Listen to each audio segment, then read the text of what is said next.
Testing? Yeah, there we go. I guess it doesn't work as good if the mute button's on and the sound is set to the wrong microphone. So when both of those things are going, there's probably a double chance that you can't hear me, I'm assuming.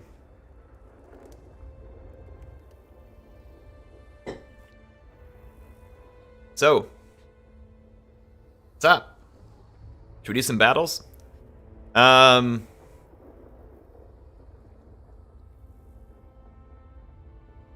of Carthage.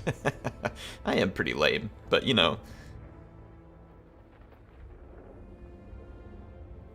Hold on just a second, I gotta show you all something.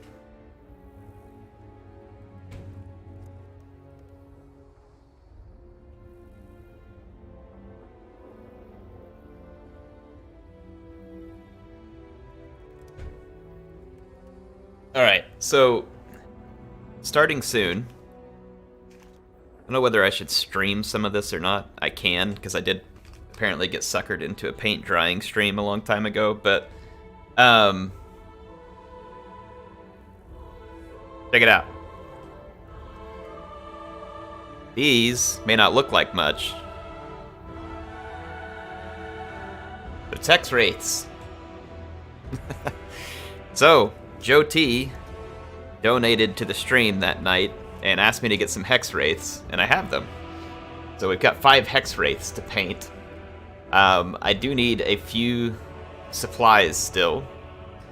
It's kind of funny. Apparently YouTube is censoring you for saying heresy. Trantor. Wow, YouTube's really getting after it.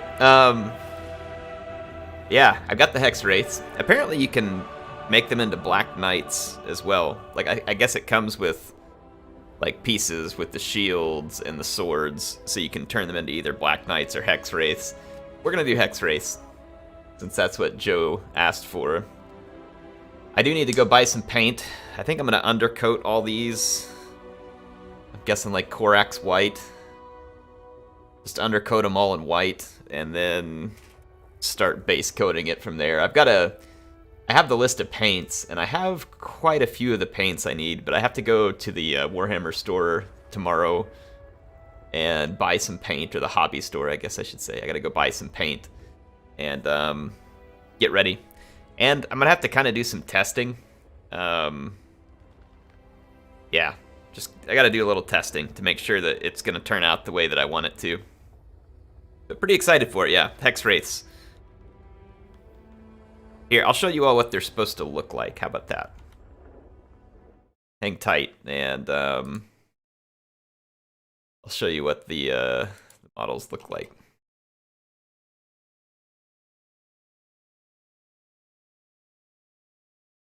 Okay, so Hexwraiths. And then I'll switch the screen over. Give me just a second. So this is what we are going to be attempting to paint. This is what they look like if you paint them, obviously, with this color scheme and do it properly. Slanish finds this quiet offensive. It's time to get loud now. Thanks, Spartan. Thanks for the 5. Appreciate you being here tonight. But yeah, it's that's what we're going to be making out of these. See, you know, it takes some work. I've got to cut out all the pieces, and then this turns into that, like what you see on screen. So obviously this is kind of the color scheme that is recommended. And I've got like this dark color here. I've got the Incubi Darkness. I have a different color that's called Hexwraith Flame that I think would be kind of cool instead of this color that they have here. So yeah, I'm thinking about using the Hexwraith Flame color there. I think I have most of the colors. The stuff that I don't have are the highlight colors. So you see how like they've done some nice highlights, you know, in certain areas. Like I don't have all these little highlight colors, but I'll I think I have most of the basic colors. I need some of the bone color too. Like I don't have all the bone colors that I'm looking for. Anyway, that's what we're gonna paint is these Hexwraiths. So it should be pretty cool. These guys look happy. They look like they're enjoying undeath, as most of us would. So I mean, one day when I go, I hope I get to come back as an angry wraith. You know, if you're gonna go, you might as well get to come back and haunt some people and have some fun of it. Anyway, that's what we're gonna be doing, and should be fun. Should be fun. I'll probably stream. I'll probably stream it, but what I'm gonna have to do is probably take, like, I'm gonna take all the Hexwraiths, build them, and then undercoat them with the white. And then that's where I'll probably start from, and I'll probably take one and paint it off stream just so I kind of know what I'm doing. And then I'll come on stream with the other 4 once I kind of have a plan together. And I can do some batch painting on the stream you all can watch. Should be fun. Should be fun. In any case, let's play some battles. I wanted to do something tonight where I pick a faction or you all pick the faction for me, however we work it. And what we'll do is I have to try and play against someone who's going to pick a faction that is kind of like a hard counter to mine, like that's really challenging, you know what I mean? So like for instance, if I pick dwarves, you know, someone might want to come with, I don't know, what is it, Norska, or you know, whoever makes the living terrible for the dwarves, right? So all those mammoths and chariots and all that kind of stuff, right? So that's the kind of thing I'm thinking, and I'll need your help with it, because first of all, like, I don't play like uber competitive, so I don't know what the uber competitive hard counter is to all this stuff. But nonetheless, like for instance, there'll be some that I could tell you. Like I said, dwarves, I know for instance would definitely not like fighting Norska. Like Norska should do quite well against dwarves. I would think there's other people who could do quite well against them. For vampires, you know, I'm sure that I'm trying to think who would be like the nightmare matchup for vampires. Probably high elves. Maybe, I don't know. There's a bunch. Beastmen. Beastmen could get countered pretty hard. Empire would be like, I would think Empire would have trouble with what, Chaos probably. Maybe not. Anyway, not every faction has like a really hard counter to it. Some do, some don't. I don't think High Elves counter nearly everything, but they're certainly good. Certainly good. Anyway, alright, let's have some fun with it. So, start naming some factions in the chat, and I'm going to pick something that you all throw out there. So, go ahead and start naming some stuff there. And I will help pick a faction from amongst it. And then we'll determine a good hard counter.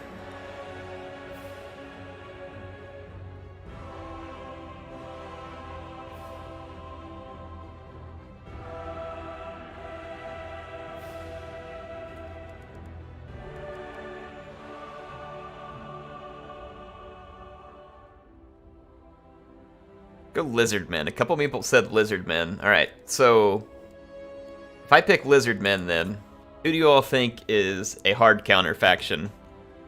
The Lizards. Let's go, lads! Two more! So, hard counter for the Lizards. Protocol, thanks for the 5. He says Grom the Fat. Thanks, Protocol. Sometimes I feel like Grom the Fat. Like I sit in front of a computer all day, and then I sit in front of a computer again at night. But nevertheless, I get some good eats out of it. And, you know, it shouldn't all be bad, right? Because Grom gets to ride around in that awesome chariot. Niblet is handing him some delicious-looking meat from time to time, so I'll embrace it. I'm going for it. Thanks, Protocol. Appreciate you supporting. So the hard counter for the dinosaurs, okay? Some people say Dark Elves are a hard counter. They're probably a pretty decent counter to the Lizardmen.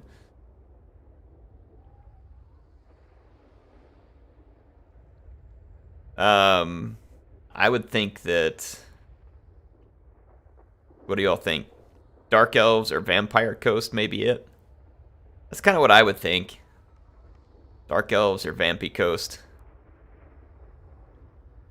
I'm thinking Vampire Coast would be a little bit worse, though, because they have really good artillery. And then Skinks aren't going to do great against, like, undead mobs. They'll do okay. So, yeah, I would think Vampire Coast would be the good counter. So how about the first matchup we'll do is I'll play as Lizards. My opponent gets to play as Vampire Coast. So whoever's coming in to join the game against me, you'll need to have Vampire Coast. Most nights I have you all turn your graphics down, but since we're just doing 1v1, I think we'll be alright. Like, I don't think we need to worry about it. Shouldn't be a big deal. I'm going to host the battle. It's going to be called Heir... Or actually, hold on, folks. I'm going to actually turn the game off just briefly.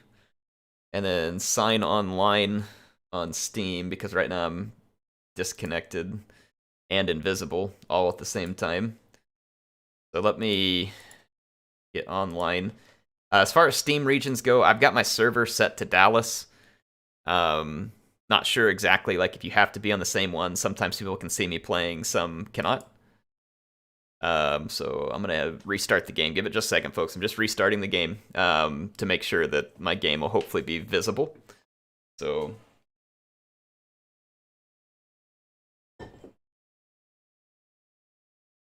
Ooh, that's good.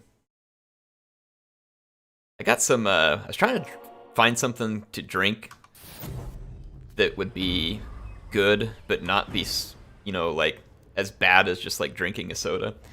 So I got some Fresca, which is kind of like a citrus-flavored soda. I don't know if they have it in every country, but we definitely have it here in the US. And you can either mix it with grape juice or orange juice to give it some extra flavor, because it's a 0-calorie soda, and it's actually really nice. It's like really good. Nice balance. So, I'm enjoying it. Anyway, battles. Multiplayer battle. Alright, I'm going to host the battle. Heir's battle, password 1. I'm going to be playing as a Lizardman. My opponent needs to grab Coast.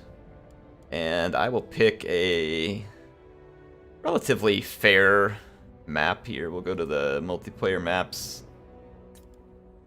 And we will do... Not Peak Pass, I don't think. Well, you know, Peak Pass would be okay, but... Some of the other... Let's do Galbaraz. That one should be fine.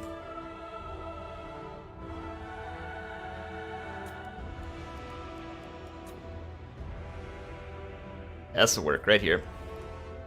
Alright, so we'll do Galbaraz. Protocol's up. Got Protocol. I'm going to go Lizards. I got to pick my army here.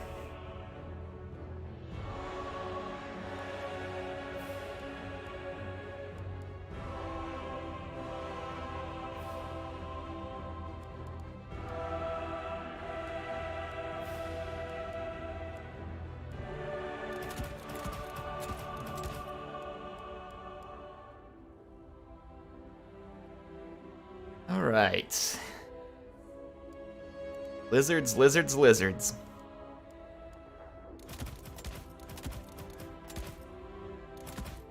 I am going to turn on unit caps.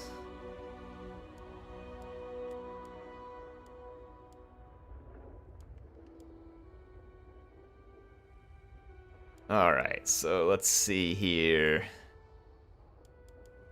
Lizard time.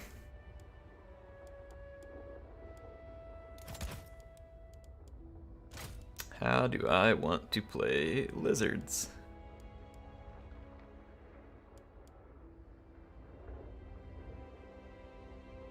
Screen is off, the bottom right, next to you.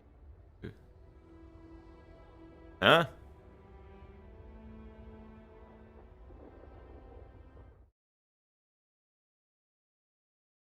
Oh. Right over here. Yeah, I gotcha.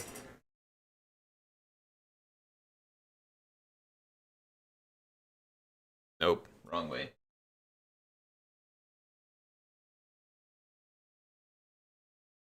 Almost.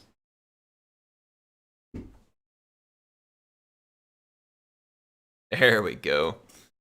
Fixed it. Thank you.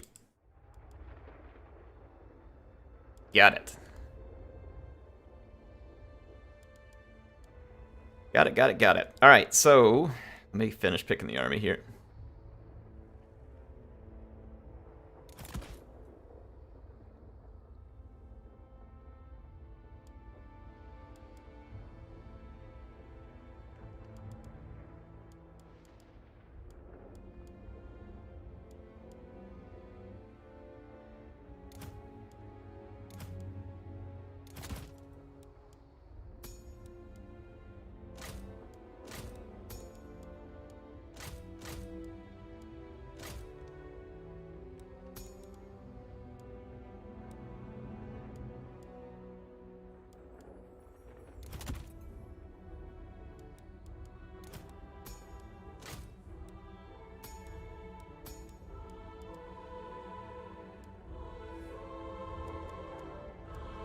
Almost there.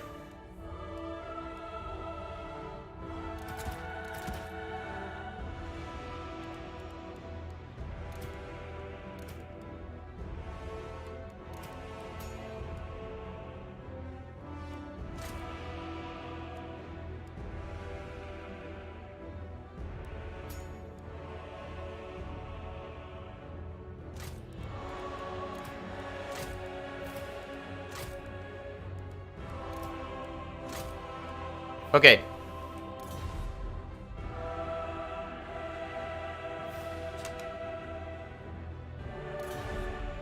I am ready whenever protocol is ready, so...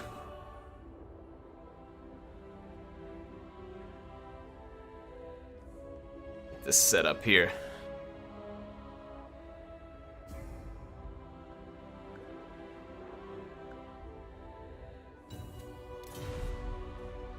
Looks like we're ready, folks.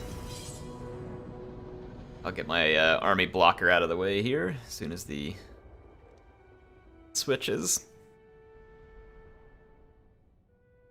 Funny that Coast counters the Lizardmen, considering the thwomping Nakai gave Harkon in the lore.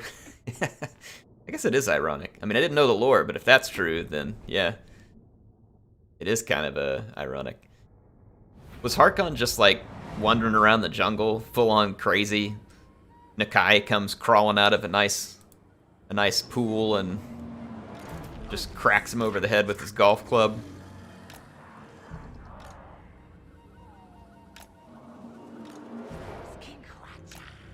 Oh, I have it on huge unit settings. Whoop. Gotta change that before the next battle. It actually kind of throws off the balancing a little. I don't like it.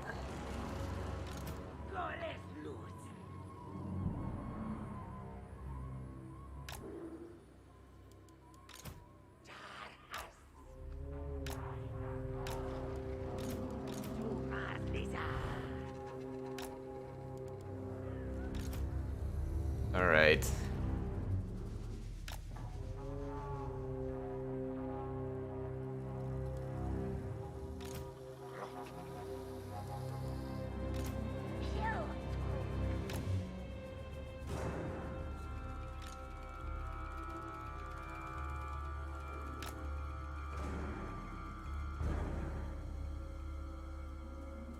All right, here we go.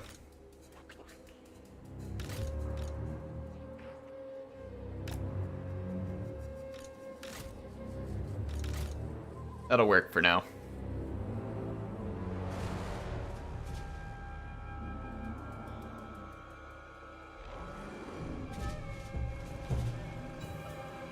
He tried taking a lizard temple city. Yeah. Probably not a good idea. Probably not a good idea for crazy old pirate to be going for lizard temple city. Oh my goodness. He's got Bessie. Dodge it. Alright, we can dodge Bess if we're careful. Alright. AC 5025, he says, is Total War Troy Saga a Total War game you would recommend, or is it like Thrones of Britannia, something that's not that special? It's definitely better than Thrones, in my opinion. Like, I think it's much better than Thrones, in fact. Would I recommend it? If you wanted it, the best time to get it definitely was when it was on sale. When they were giving it away for free, basically, on the Epic Store. So that is definitely the best time to have gotten it. If you didn't get it while it was free, it really depends. Like, if you're really into Total War and you have the money, sure, get it. Like, I mean, I like having all the Total War games. If you're strapped for money, I would wait for it to be on sale and then try to get it.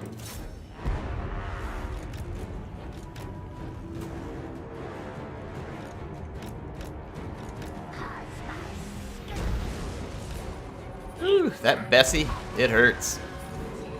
At least I've got his guns paying attention in the back. It's actually kind of working in my favor. Oops. I accidentally brought an extra spell I didn't need to.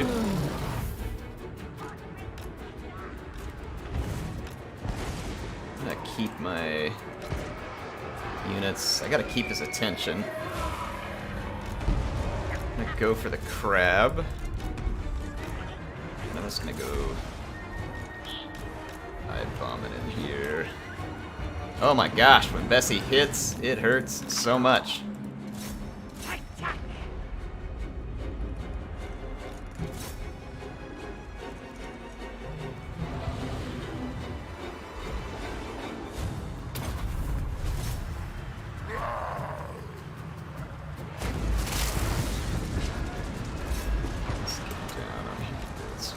Guys in a position, get some of the guns. Okay. Alright, here we go. I got something going. I don't know if it's a good something, but it's going.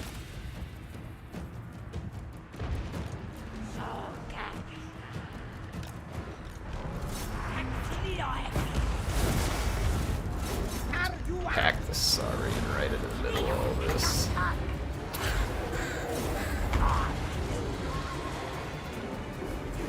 I actually stole this army. I don't know if y'all recognize it, but it came from one of my videos. Was it Shetland Apache who used this? I'm trying to remember who it was, but I definitely stole this army. This is a hijacked army. How is this hermit crab sticking it out?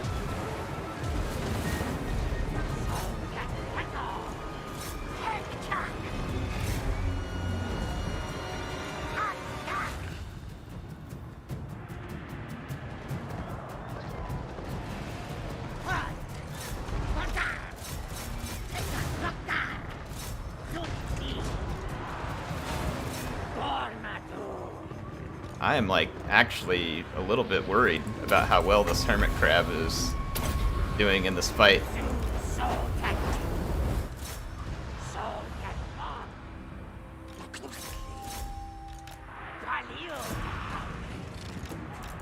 Hey, Saurian, like, I actually need you to listen to me.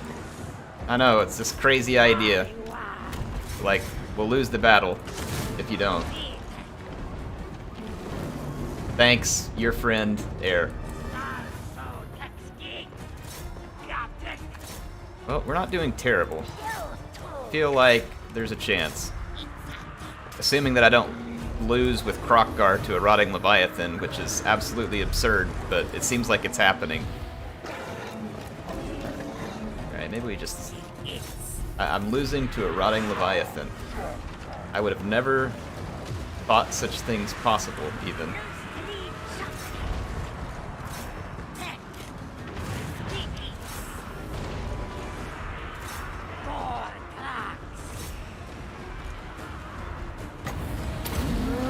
Yes. We're losing to the big hermit crab. Man, the unfortunate thing for Dread Saurian is, like, he totally can't dodge Noctilus's missiles there.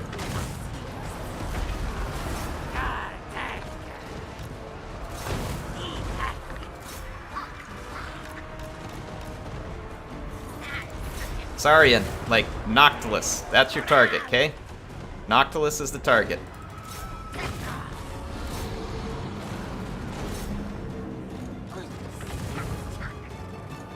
Get up here.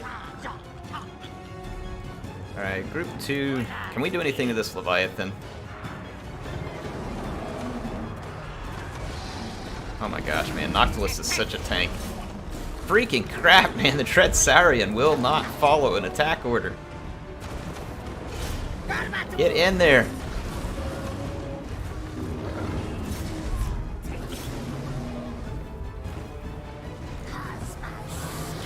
I think we can do this. I don't know. Assuming we can kill some of this stuff. I just hope the Fire Leech Bolas like actually do something to the Rotting Leviathan, which doesn't seem like there's any kind of guarantee that it will. And Krokar's somehow doing better against Noctilus than he was at Rotting Leviathan, so I mean, I'll take it. Take it.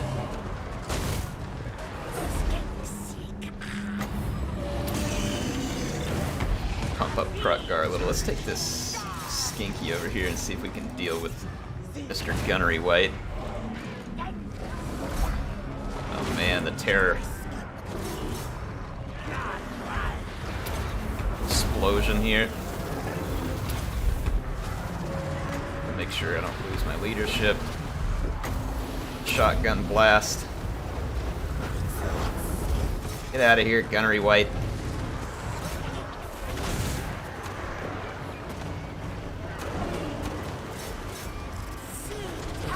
Oh man. Got it canceled. Come on. Do it. Yes! Shotgun. Let's bring our other units up. It's actually going to be a really close fight. Does the Skink have what it takes to beat a Gunnery White? I don't even know.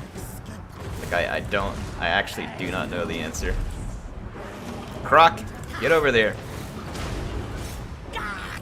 Leave the crab out of it for a minute. Kill Noctilus.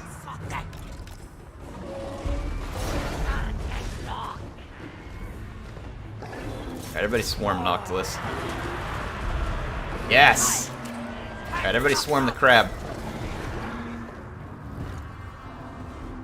Would we be better off shooting this Gunnery White, maybe? Can I skirmish him? Get out! Get out! Dingus. Himself cold-blooded so he won't rout here. Shoot him. Somehow Krokgar's still alive, so this is very good news for me. I think it's going to be a very narrow victory here. Alright, the army I stole, it worked. So... it actually worked pretty good.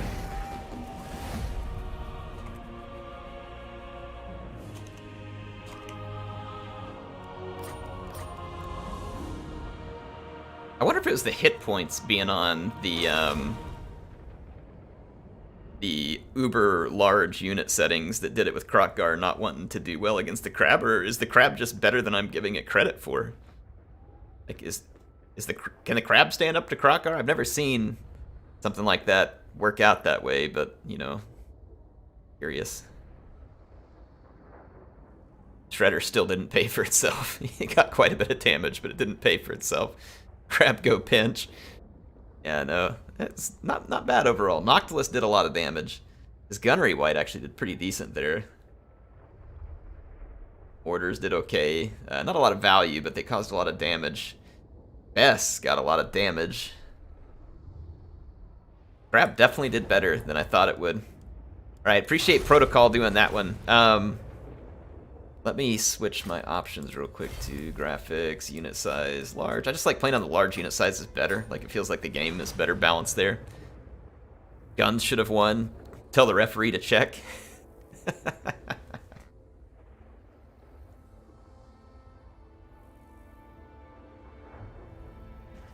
Guns definitely should have won, Warner. Alright, so you all start naming factions for me again. I'll pick a faction, and then you can help me pick the hard counter to it, okay?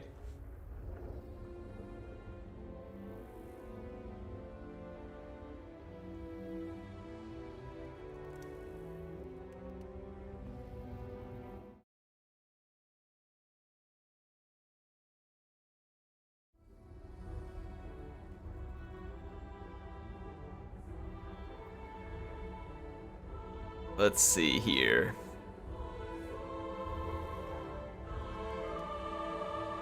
Dark Elves? Alright, well who's the hard counter to the Dark Elves then? Pilgrim, who hard counters the Dark Elves? Or Broken Sky? Any of you guys that have seen enough games? Who's the hard counter to the Dark Elves? Broken Sky says Empire. Alright.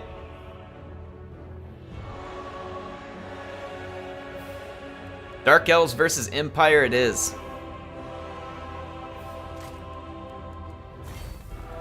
Alright, Heir's battle password is 1. If you have played in a battle, make sure we let other people join first. I will be playing Dark Elves. My opponent needs to play as the Empire. Oops, here we go. So Dark Elves for me. And let me go pick a map here.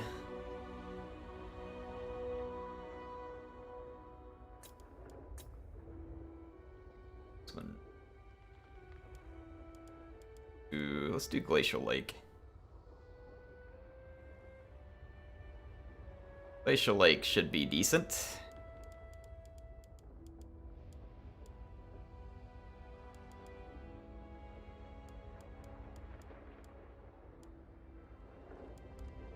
Wait, where is it? Oh, here. Right in front of my face. Alright.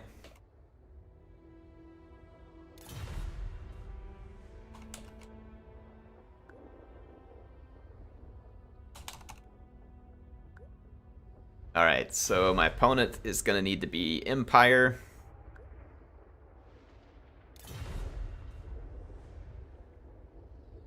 Sure. Says, is it fine that he's new?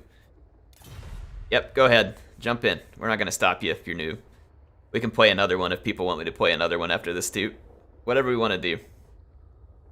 Now, out of curiosity, Broken Sky, you named Empire and Dark Elves. What is it that makes the Empire the hard counter to Dark Elves? So lay your thoughts on us there. We'll be putting together an army in the meantime.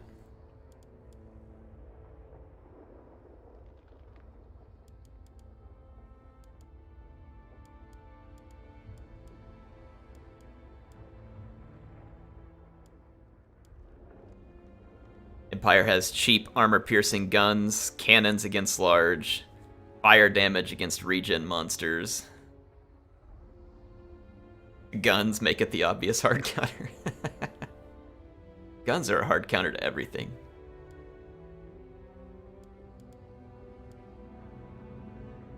I'm just trying to think here too, like with the Empire's cheap infantry, they're pretty much the same as the Dark Elves' cheap infantry. And the Dark Elves, of course, have better infantry than the Empire, but if you sink too much money into infantry, sure, that leaves you open to potential hits from like magic and missiles, cavalry charges, stuff like that from the Empire.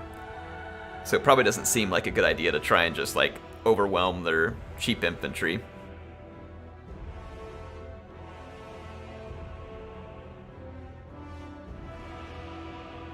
Because obviously in a just toe-to-toe infantry fight,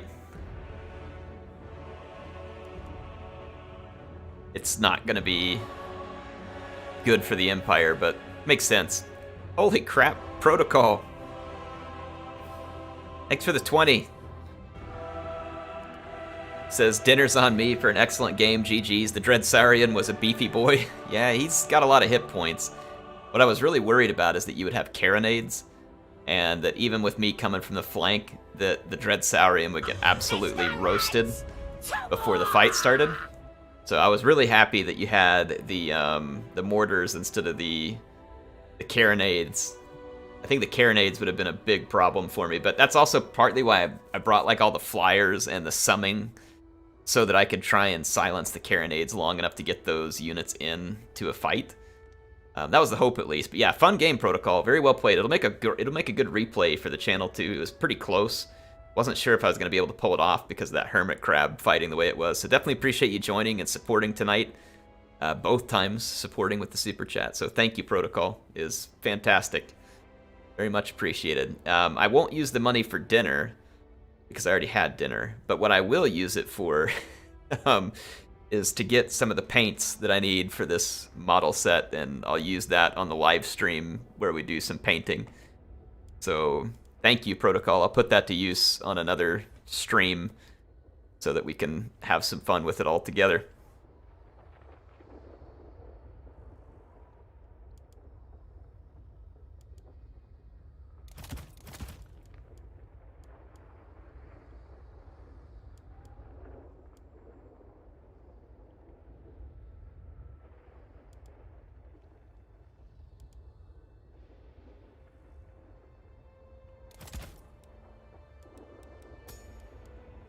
Alright, I gotta build an anti-Empire army here.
Alright, I've got an army put together.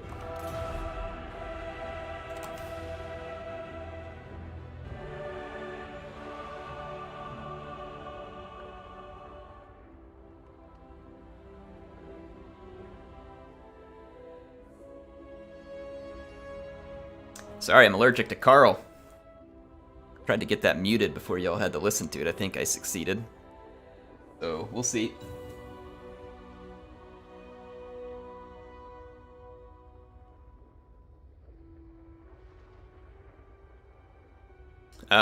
Maybe, Warner. I might have elves in my army. It's possible.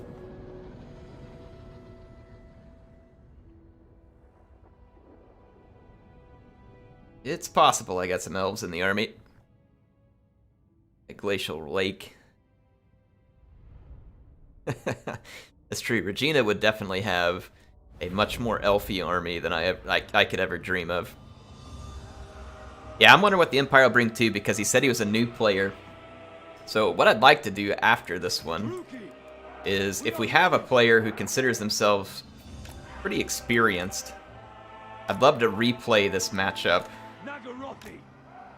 You know, regardless of what happens here, whether I win or lose. I'd love to replay this one against a player who feels like they understand how the Empire plays against Dark Elves. Now, that said, the player who joined, who's saying that they're new, don't worry about it. Like, it's totally fine. Join in. Have some fun. I don't want you to feel like you can't join in. By all means, please join us.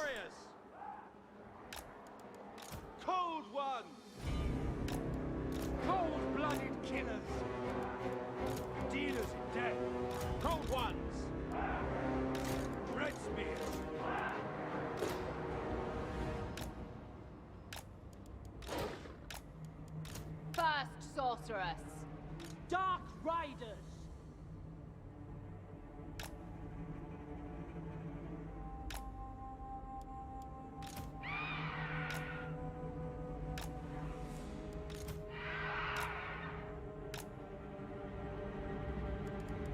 Yeah.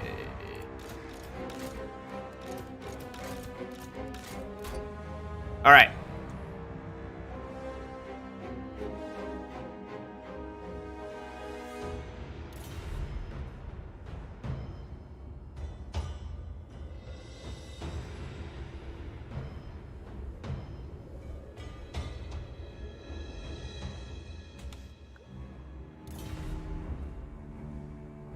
throwers. Alright, so here we go, here we go. He is ready. Let's get this thing going. Rookie forward. Murder awaits. It is done. My blade hungers.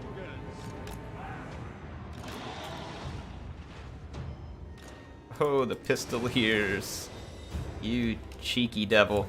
Merciless warriors. Bolt throwers. Oh, my bolt throwers are wasted. We understand. Without question. No Let's mercy. see if we can, I can't really deal with pistoliers. The merciless host. Not well. These outriders, what's the speed on outriders? Ugh, yeah, that's a mess. Bleak swords. That's kind of a mess. Nagarothi. Hydrakira. To destruction. Let's ignore his cavalry because they're really out of position. Nagarothi. Forward! Onwards to murder. Slash. Kill. I thought I told you all to attack back here, but, you know, whatever if you don't feel like it. Eager for battle. Following orders. Understood. The merciless host.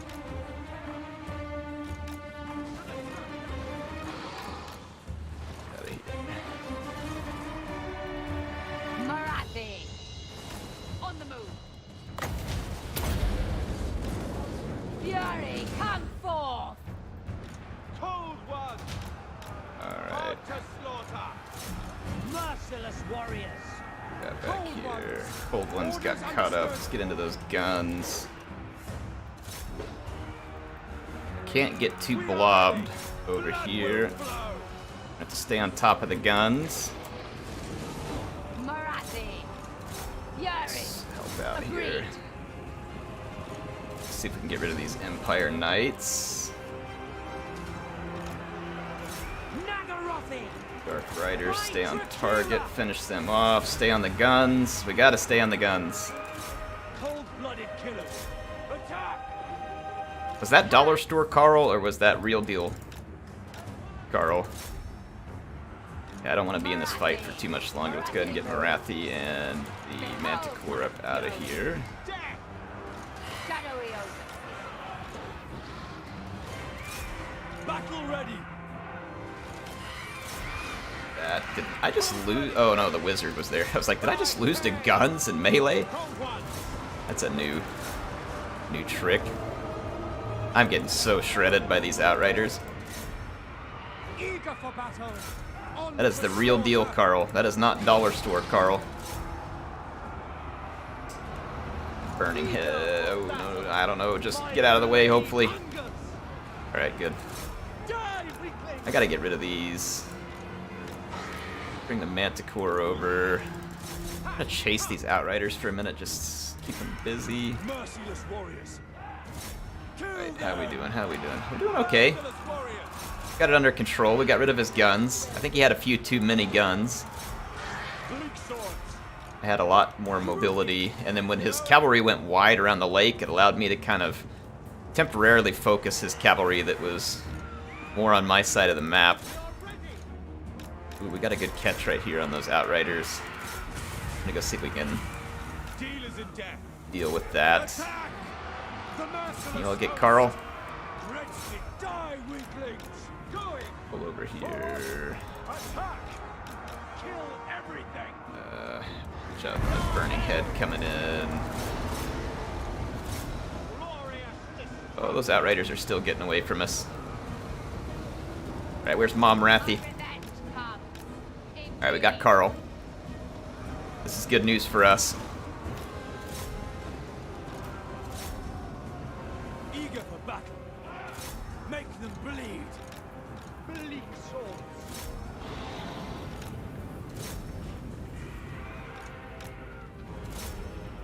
Not been easy to catch these outriders. Bleak swords. The merciless host. No mercy. I think I can slow the wizard down with the miasma. It won't do a lot of damage to him, and then I can soul steal him. Heed me, dog.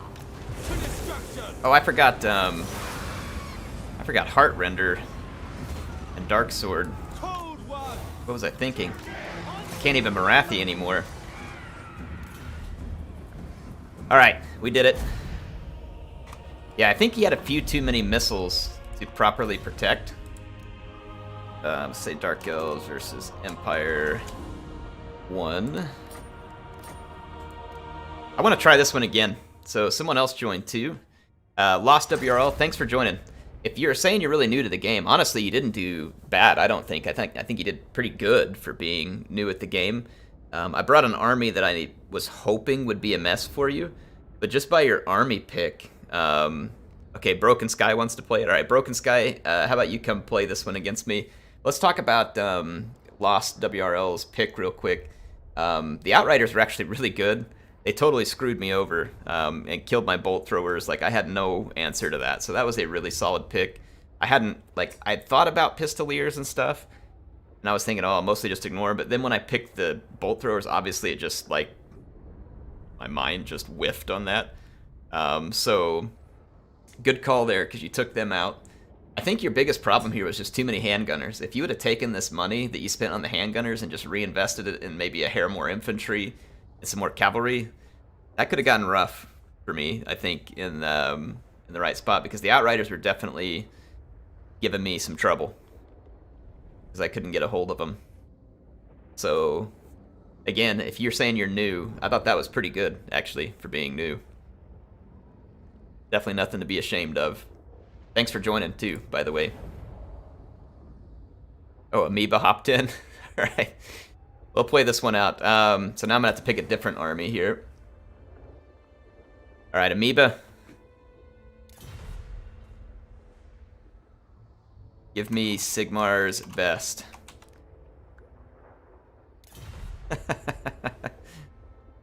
Amoeba is Broken Sky? Huh? I didn't know that. Awesome. I didn't know that the two were one and the same. My bad. All right, Amoeba.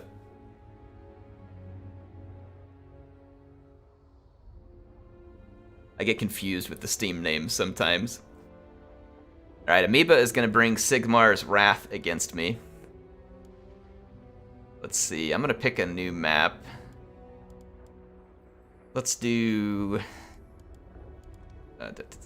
Troll Country's not bad.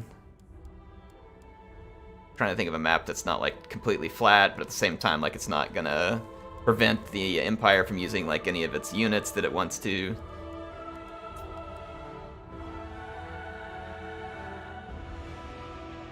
I never wondered why we never saw the two in the same place. That's right.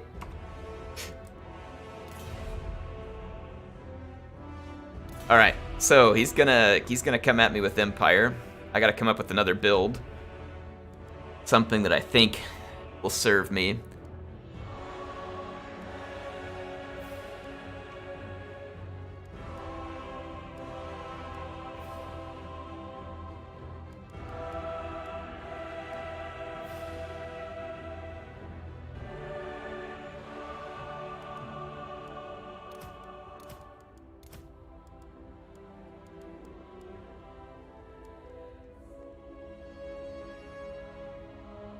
Makuta says, do you guys think the Beastmen DLC is worth it? Chat, tell him what you think, whether you think it's worth it. I think Beastmen is pretty fun. Like, here's the thing with the Beastmen DLC, like, their campaign that was part of the DLC cost came in Warhammer 1, so if you still have Warhammer 1, you may want to play the mini campaign just to kind of feel like you got part of your money's worth out of it, unless you're just okay with playing Grand Campaign in Mortal Empire's campaign in Warhammer 2. And the Beastmen campaign in Warhammer 2 is not very good. They're very fun to play in multiplayer. They're not a very high tier faction, but they're fun to play. Provide something different. So I think it kind of depends whether you think it's worth it. Eventually, they're going to rework the Beastmen, kind of like they did the Wood Elves. I mean, it's an almost certainty at this point, and it makes sense for that to happen, you know, with the coming of Game 3 as well, since it's like all chaos focused and the Beastmen, you know, kind of have some chaos vibes. So, I mean, owning it is probably not a bad thing, because remember when they did the Wood Elves DLC, when they did the Wood Elves rework, if you already owned the Wood Elves DLC, obviously you got like certain base things, and the additional DLC was just like the Sisters of Twilight and a couple of units, right? So I don't know. Play it how you think, but that's just kind of my thought on the Beastmen. So definitely a fair question, I think. Something to consider.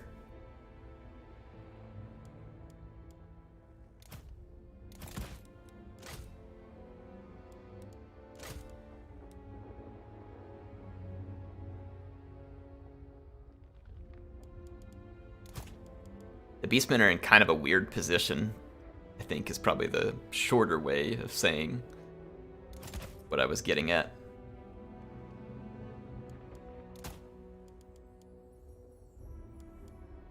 Alright, I gotta come up with something different here.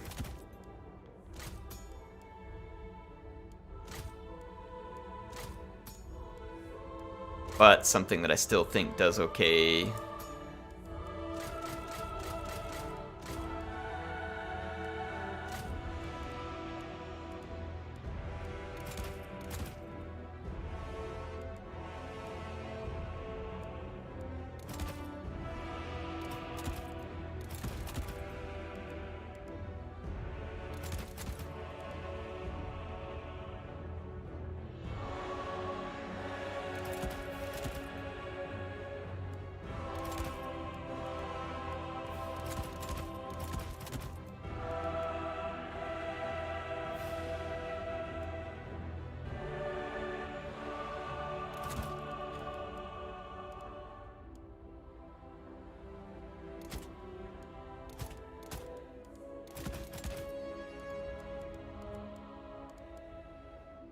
Alright.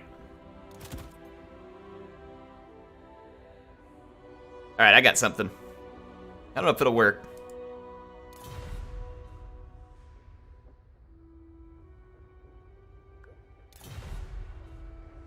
Dwarves in this game are all about turtling and surviving against the waves of orcs and ratmen. Yeah. So, here's the way I like to play dwarves. I didn't get to see the original comment. It was Dragon of Doom asking about it. Dwarves are definitely really capable in campaign. It's just that with the latest greenskin updates, the greenskins got significantly more powerful. And you're going to face a heck of a lot of them early on. So it is, I think with the dwarves, the thing I try and focus on, obviously, is getting Grombrindle. Like, I start with Grombrindle instead of Thorgrim. And Grombrindle has kind of this OP event thing that happens where he can make Dwarf Warriors ridiculously strong. And that's kind of how I beat my way through the Greenskins. And I would give you this advice. The faster you beat your way through the Greenskins, the better. Because the Greenskins get significantly more powerful as time goes on. And they will be very difficult to stop if you wait too long, because they'll start rolling in with Black Orcs and all kinds of other stuff you really don't want to fight. So Quarrelers and Dwarf Warriors with Grombrindle are kind of your friend. So those units are your friend because Dwarf Warriors are shielded, and they create kind of a mess for greenskin archers. And Quarrelers are also shielded, and they can deal a lot of damage into like melee blobs and stuff like that. So that's what I would recommend personally. And you're gonna have to get active and take them out. You know what I mean? Like if you don't, the greenskins will just start getting stronger and stronger and stronger. But two things also to remember is that Karazak Karak has the gemstones, which are very valuable as a part of your economy. And then I think the other thing to bear in mind is there's a gold mine up in... Well, there's one in Black Crag if you go take it from the Greenskins. It's not super easy to take, but you can take it. There's one in Black Crag. There's another gold mine. Is it up in... Is it Carag Drawn? It's somewhere north. I can't think of the name of the settlement at the moment. Maybe the people in the chat can remember, but there's a There's a gold mine up to the north. And if you take those, it'll really help fund your activities. We are ready. Of one's doom. Tread spears. Alright. Mount Gunbad. Yeah, that's it. Thanks, Lucas.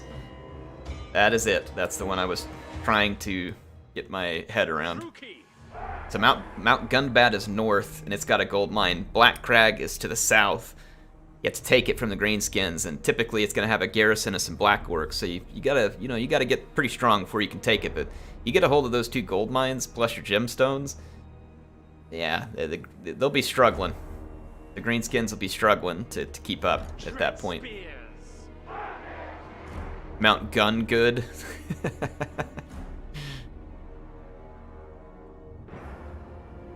Nagarothi.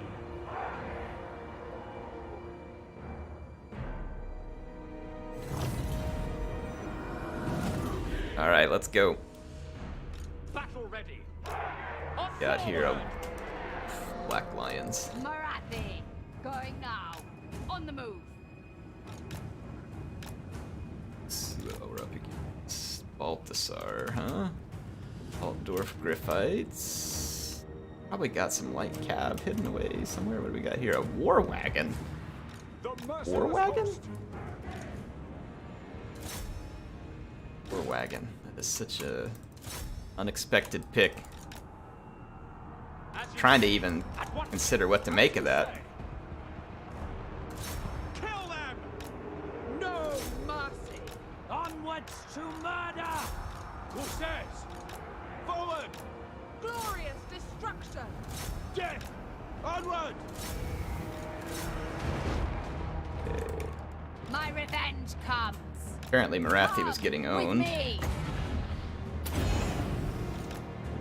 Feel I'll try my and knock vengeance. Balthasar out of the fight. By just chasing him off. Mother of vengeance. Balthasar is obviously going to try and melt my face. Slaughter them. Glorious destruction. With pleasure. I'm going to have to soul steal him. And I'm going to get transmutated. Withdraw. He's going to get soul stole. Cold one. Die, weaklings. Over here. Down there. Blood. There we go. Got caught in the wrong spot with that unit, so that is unfortunate. Lost my witch elves. Matriarch. Marathi move. For Nagorov. Dealers in death.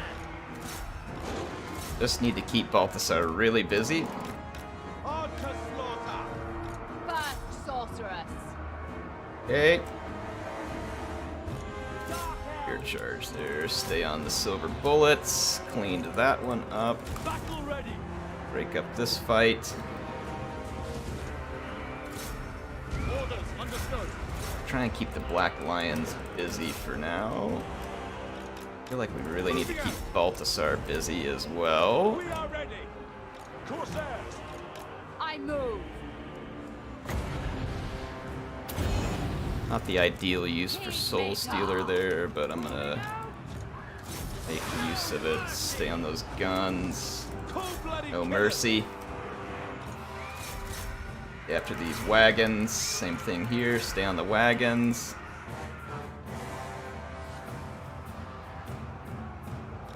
Nagarothi. Onward. By your command. Massacre Let's them. chase here. Red spears. Moving out. Catching Balthasar is going to be near impossible, Indeed. but we got him. Feel my See if we can fury. stay on him. Bloody murder. He was trying to cast a final transmutation where he had to stop, Going. which ended up working to my Slash. Kill. benefit. My king. Ooh, I think we got him.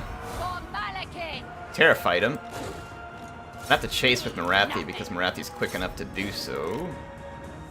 End Managed to get rid of one of the war wagons. Just trying to keep some constant pressure here. With mobility units. Yelt is difficult to catch. He is fast. Okay, he's shattered, so we can ignore him.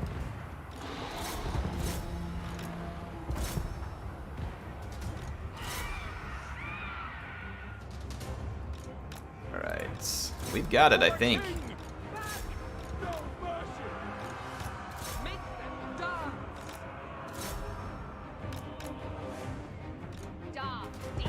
Ooh. And black lions. They're serious. Mother of the true king. At my command. Slaughter them! I think it was the black lions that jacked me up early in that fight. Marathi. Orders understood. Alright, we did it.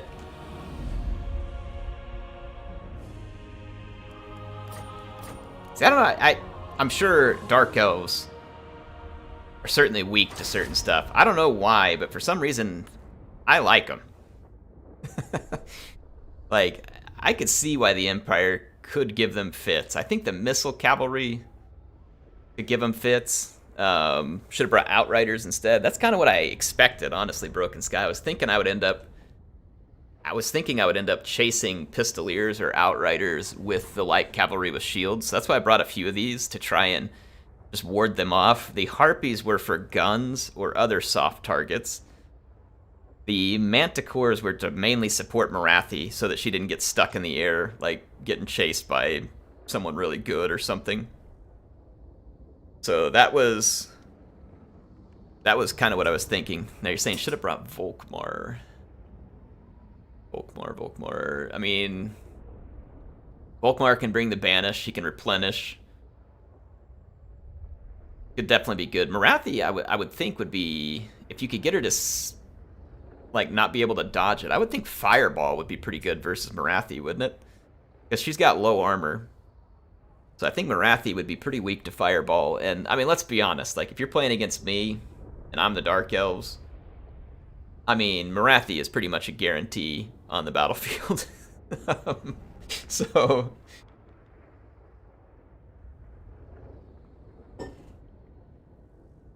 I'm just that predictable, though. I was actually kind of doing some Skaven-y type of mind games where I was saying, oh, I should pick something different. And then I basically picked something very similar. Heir's got a thing for Marathi. As a legendary lord pick for the Dark Elves, yes. Not so much on any other plane. If I was into like murderous, very promiscuous, scantily clad, suffering from frostbite kind of women, then yeah, Marathi would probably be up there on the list. But yeah, it's not really my type. Airlight, I know I did. I'm telling you all, there's some predictable things about me you gotta learn. Like, so I don't lie, like, in terms of, you know, something that I need to be truthful about, but when I'm going into a battle or something, I'll definitely, like, pop off like crap. So you gotta, but now that you know that too, am I gonna go like double agent on you and tell you what I'm really doing, but then you think it's crap? See, I don't know. So anyway, Heir play the mind games occasionally. I'm not great at it, but I'll do the mind games. And then the other thing that's very predictable is Dark Elves. Heir is gonna be Marathi.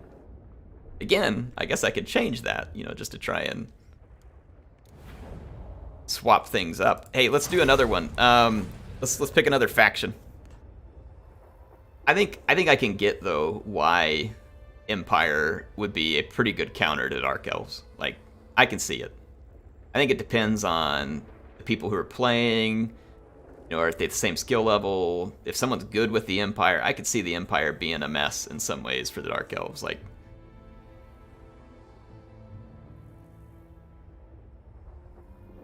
people are saying Tomb Kings, but who is the counter to the Tomb Kings? Tomb Kings are pretty decent. What's going on, Prado? Thanks for being here tonight, if I said it right. May have said it wrong. See, I think Tomb Kings are just a pretty solid all-around faction. They don't have very good infantry, but their infantry doesn't break, like, in terms of leadership. So they're pretty good, I think. If you brought a more typical army with big monsters, Empire would really mess them up. Yes, obviously. For sure, I agree. But, like, I'm not even inclined to bring that type of army against the Empire, because I know that the Empire is so good with light cavalry and support units. So I'm definitely inclined to play against the Empire as if they're going to have, like, some handgunners, an artillery piece, a flyer maybe. So that's why Marathi, for instance, was supported by the Manticores. I'm expecting that kind of thing when I play against the Empire. So it makes me wonder, though, if the Empire could pull a bait and switch to that, right? But then trumps the Dark Elves as well. What's the best Total War game, in my opinion, Prado? Definitely Warhammer 2, in my opinion. Just because Warhammer fits Total War so good, and Warhammer 2 will be the best Total War game until Warhammer 3 comes out.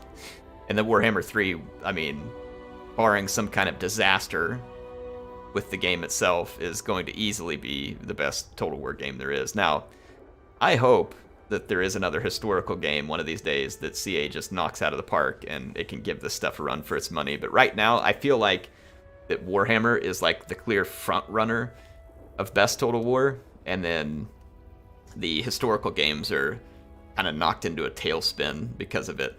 They're not bad, they're fun. In fact, like Three Kingdoms was a well-made game. It looks beautiful, it's fun to play. Just not as good. Like, that's like, if anybody like, Heir, why don't you play Three Kingdoms or Troy? They're just not as good as Warhammer. They're good. Solid Total War games, just not as good. That's all it is for me. Like, so I don't have anything against Troy or Three Kingdoms. In fact, I think both are actually pretty darn well made. So I think that they're pretty good games. All right, so what factions should we do, folks? Or should we just do something different? We could do a team battle. Protocol. Holy crap, man. You were being far too kind to me tonight. It says, loved your Grom campaign. You seem to have fun with it. And it was hysterical seeing all the name settlements. Well, it's not over yet. We have to go Confederate Grimgor. I have to admit, I was a little bit tired the last few days, and my content level has gone down below where it should be. Grom will be back out soon, though, Protocol, and we're going to finish it. We have to go beat Grimgor and Confederate him. So that is going to be the final objective of the Grom campaign. I do enjoy the Grom campaign a lot. The cooking is hilarious. The units are hilarious because of, like, snotling wagons and giant spiders and stuff like that. The Grom campaign is really fun. Greenskins are not, like, way up on my list of, like, personal, I like them type factions, but it's fun. Like, the Grom campaign is actually really good. It is really good. So, anyway, that's just my opinion on Total War, but thank you, Protocol.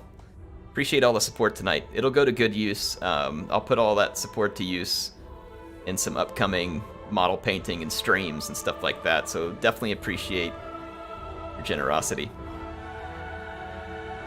How about we just do a... let's do an FFA battle, shall we?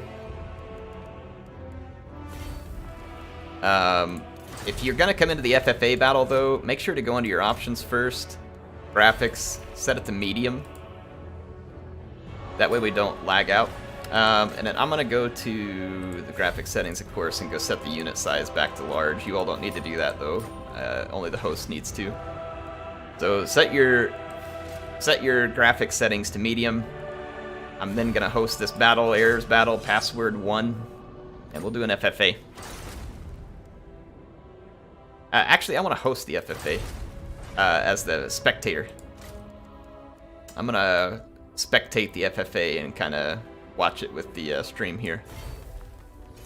Host as a spectator, password is 1, FFA, there we go.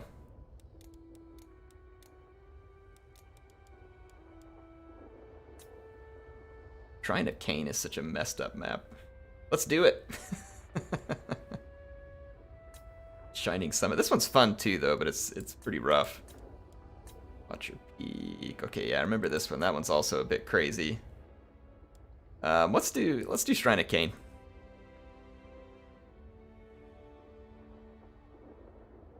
Yeah, there is free for all in this game, Dolly. It's fun. I'm glad they added it back. I hope they keep it moving forward. There's a lot more modes they could add to multiplayer. That'd be a lot of fun. Let people get creative with game modes, stuff like that. I think there could be some really good stuff.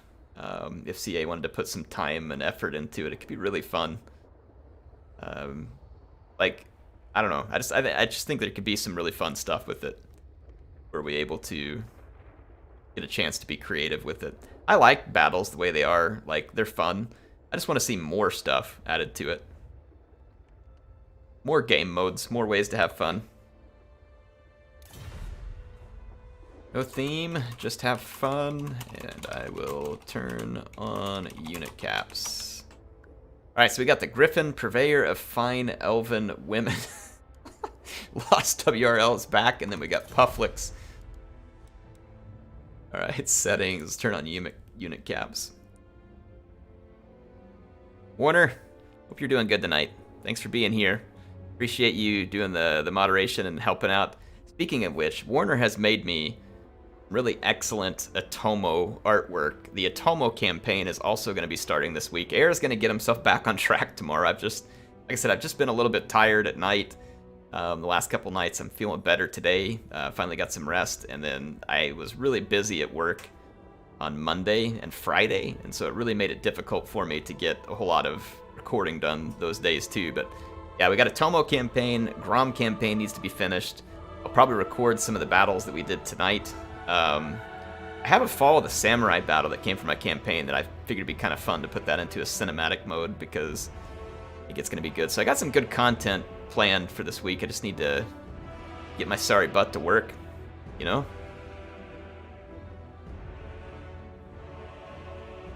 I'm going to see if I can see these folks' armies. Doesn't look like it. I cannot see their armies, so that's good. Dragon of Doom says, how do you get salt pennies? Just by watching.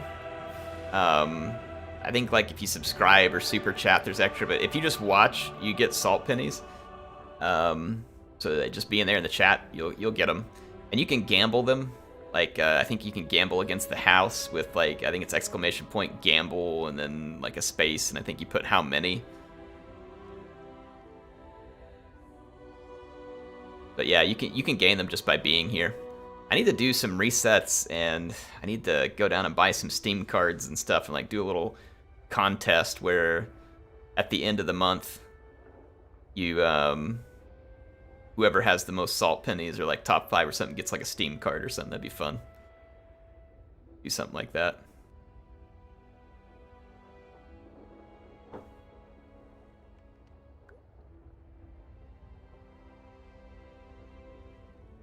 Yeah, you get the salt money just for coming and watching. I'm gonna try and do more with that in the future. I really need to spend some time setting up some different stream stuff.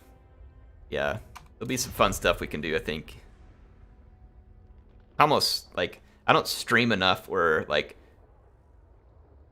you know, to ever justify it, but it'd be like so great to have someone who could like manage this stuff for the stream, like help me look into different bots and settings and, you know, like little things like that. It'd be great because I just don't have a lot of time to pour into it, but I need to take some time and pour into it.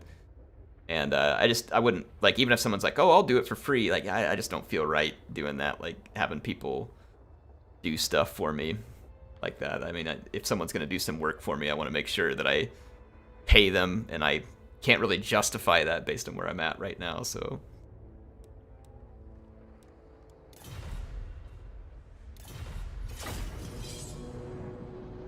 I am American, Ace.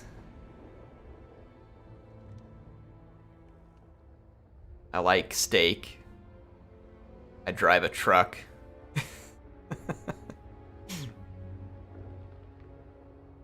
Shotgun shooting is one of my pastimes. Yeah, I probably qualify as American. I live in Arkansas. Was born in Oklahoma. My neck is naturally red. You can see the back of it. It's just like all naturally red. Just born that way.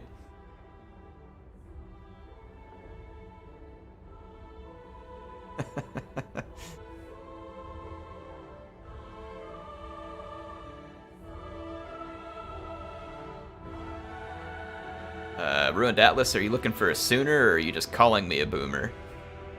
But if it's a boomer because you're looking for me to say Sooner, then that's great. Love the Sooners. I didn't get a chance. I never went to school at OU. I ended up actually going to school at the University of Arkansas. So technically, I guess by schooling, it's Razorback. But I've never claimed the Pigs really. Like, grew up in Oklahoma, so it was always about watching OU play football. And in Oklahoma, you're either an Oklahoma Sooners fan or you're an Oklahoma State Cowboys fan, and it's just like this constant in-state rivalry. And the only time where the two fan bases have anything in common is when they hate Texas together. That's what brings Oklahoma together, is its hatred of the Texas football teams, specifically University of Texas in Austin.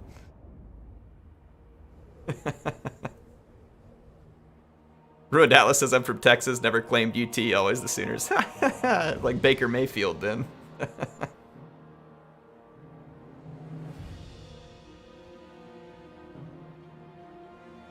It's funny. But yeah, Oklahoma doesn't have a pro sports team, so people get really into like the university sports. Texas, on the other hand, has like a million universities and many pro teams and all that other stuff, so they probably get a crack up at us. Hate brings people together. That's right, Warner. Oh, jeez. Yeah, Oklahoma does have a pro team. That's right. I forget about the Thunder. But they do have one pro team. It's Thunder for basketball. I don't watch the Thunder because I've just never really been into basketball, but the rest of my family all watches the Thunder. They like it. I did forget about the Thunder. Yep. So they do have an NBA team. CJ Matt says, how do you send replays on Discord? You can upload them in the Warhammer 2 replays, or if it's a Rome 2 replay, I think there's a replay thread for that. So yeah, you can upload them there, or you can send the replays to airtotalwar@gmail.com as well. Either one. But on the Discord, they go there. Let's take a look at some of these armies. So we got Dawi here with Thorgrim. I love the Grudge Baron. Runesmith. Grumbling Guard. Gate Guard. Iron Breakers. So a small but rather elite army here. The Dwarves, we got some Gyros. I love it.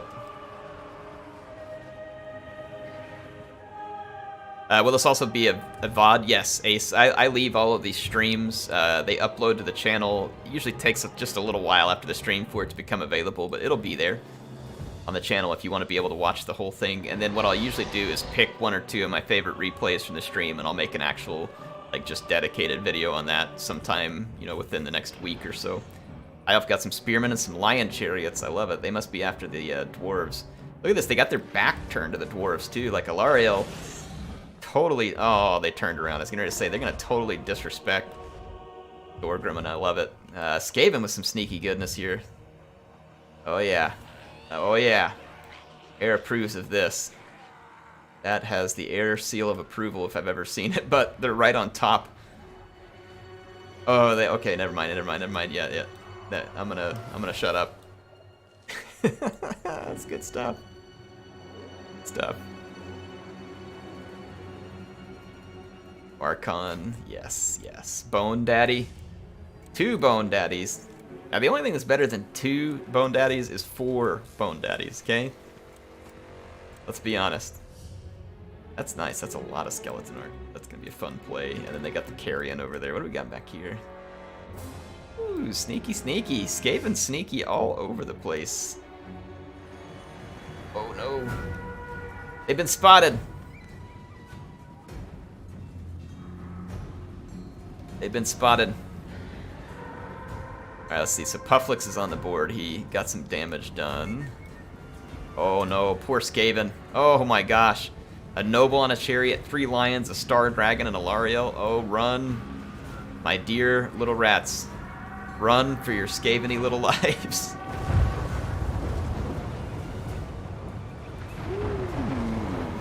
Alright, High Elves playing a little magic here, getting rid of the carrion. Oh, the Skaven are in so much doo-doo right here. They are in so much dookie. They done stepped in it. They done stepped in it. Pufflix is running for his life. Oh, the Master Assassin getting caught. The Eshin Sorcerer close to it as well. Yikes, breath attack. Ooh, just barely misses the Master Assassin, but it jacks up Death Runners and the Ishka's Triads there. Triads are all turning around now, though there's Rangers nearby too. This is going to go south real quick for the Skaven because of the Terror Bombs. They're going to be inbound. Master Assassin needs... I mean, there's nowhere to run. Like, he's got his skirmishers over here, but they're so far away. So Skaven is going to be feeding the High Elves some points here at the moment. Oh, look at that play, getting the gyros. I love it. Alariel bringing Tempest to the FFA. That's such a good call because you're guaranteed to have flyers in an FFA. It's like it's an almost given. That was a nice play by Alariel. There, the High Elves there by Alariel. Yeah, is that another one? Following it up? Oh, no. Okay, it was just ending still, I think. Alright, getting a nice little Maelstrom here from the Skaven. I'm trying to remember the Black Whirlwind, I think. But the Eshin Sorcerer is about to be gone. He's stuck. That sucks. Yeah, the Skaven are going to lose their Eshin Sorcerer. At least he took a few Spearmen with him. It did a lot of damage to the Spearmen. I mean, it's only Spearmen, but still, I mean, if you're going to go down, take your enemy with you, right? Let's see what else we got going on. So the rest of the rats are kind of falling back over here. Maybe hoping for a better opportunity later. I almost wonder if the Master Assassin, he's not hidden. I wonder if he might want to just run away. Yeah, because see, now the Star Dragon's got him. Like, I almost feel like he should have just run away earlier. Okay, there he goes. Slippery. He really needs to conceal himself if he has a way to do it. I don't know if he has, like, the concealment bombs. He's definitely moving away very quickly here. 67 speed. Gonna get some support back here from the skirmisher. That's definitely the right call. Whoa, I don't know how that happened, but it happened. Alright, the dwarves are turtled up over here. About to get hit by a vortex, though, so let's see what it is. Ooh, a purple sunburn. Dwarves getting some unwanted sunshine there from the purple sun. Bone Daddies are firing in as well. Thorgrim's gonna have to watch out, man. Bone Daddies are gonna absolutely shred him. Now this Tomb King infantry doesn't have Snowball's chance and you-know-where of cutting its way through these Dawi. Not at all. So the archers and the Bone Daddies are going to have to get the job done, or the dwarves are just going to absolutely own the Tomb Kings. Another Tempest here. The High Elf, so Alariel, that's 3 Tempest, and it has been very effective. It jacked up the gyros and the carrion. Skaven regrouping, probably hoping to get a chance to get back in the fight. They do have some secrets hidden away. Bone Daddy's back here at range, putting their shots in. I would think surely they have to be going for Thorgrim. Thorgrim is a big target. CA, please make him worth it. Like, I really want Thorgrim to get reworked. Like, I feel like he just sucks right now. Like, he's just a big target. And he doesn't really add enough benefit to the Dwarf army to make it worth it. Look at this, man. High Elves not waiting for the fight to be over. They're just going to come in and unleash it. Thorgrim getting the smelly morning breath from the Star Dragon, and then Alariel and the Dragon going to goon Thorgrim right out of town. Here comes the infantry. Oh, look at the Skaven infantry. Found a victim back here. They're going to go for it, try and get some points. High Elves are on a nice trajectory right now. We got a lot of points. Griffin got a decent number of points here too, but he's in trouble. Thorgrim got absolutely slaughtered, and that's going to leave the rest of his dwarves at the mercy of whatever's around them. Ironbreakers could hold their own for a considerably long time, but not with the Star Dragon around, I don't think. They don't have, or they are immune to psychology. Well, still, even with the Star Dragon there, I don't see that Going well. Okay, look, Archon here. This is actually a bit risky for Archon, I think, because these gutter runners are, yeah. Whoa. Wow. He got dropped right there. He is going to be lucky to get away alive, or I should say unalive, like whatever Archon's state is. Oof. Boy, he got wrecked by those slingers. So what a shot by Pufflix. That was spectacular. That was absolutely spectacular. Right, he killed the spearman back there too. So Pufflix getting himself on the board after a really rough start. The High Elves are still feasting on Dawi, and their lion chariots are going to like this. It'll be quite the feast for them. Oh yeah.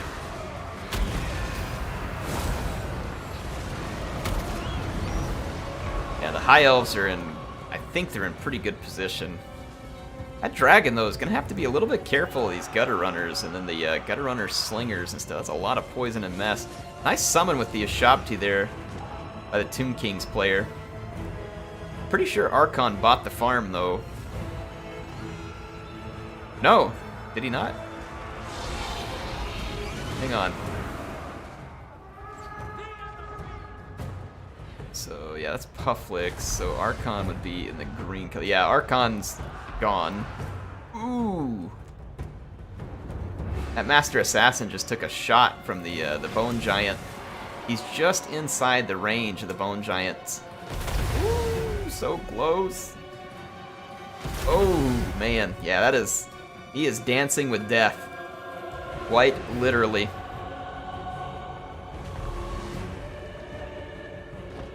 Alright. Let's go see over here. Yeah, the Gutter Runners are stuck in some Rangers. That's definitely not where they want to be in life. The Rangers can't keep up with them, though, if the Gutter Runners are able to just run away. And they need to run away. And kite. Ooh, they took a nasty shot from the Bone Giant there. The Bone Giant, though, is taking some pretty good damage from Gutter Runners given the time. And this Skaven infantry's still alive, though it's still going to be very prone. This Star Dragon is paying some big dividends for Alarielle. It is definitely paying for itself. In fact, I don't know what, I mean, short of some buboes and skirmishers, I don't know what's going to be taking the Star Dragon out of the fight, if anything. Yeah, the spears are now chasing, but they're going to get caught, and they're going to get killed by the Death Squad. Buboes is now in range of the Star Dragon. That could definitely help Pufflix from a points standpoint, too, if he could put the Star Dragon down. But I'm guessing Alarielle has her Star of Avalorn.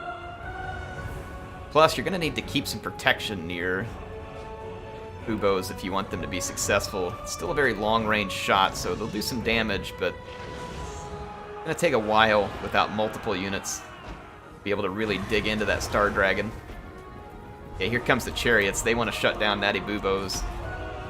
Not a lot to keep them from getting there. If Ishka's Triads could summon that fake unit, that would probably be helpful. But see, now you're going to get rushed, I'm thinking, by Alarielle. Alarielle can be protected against. These chariots are going to be very difficult for the Skaven to stop. But, I mean, a nice combined fire here. Certainly doing them some damage.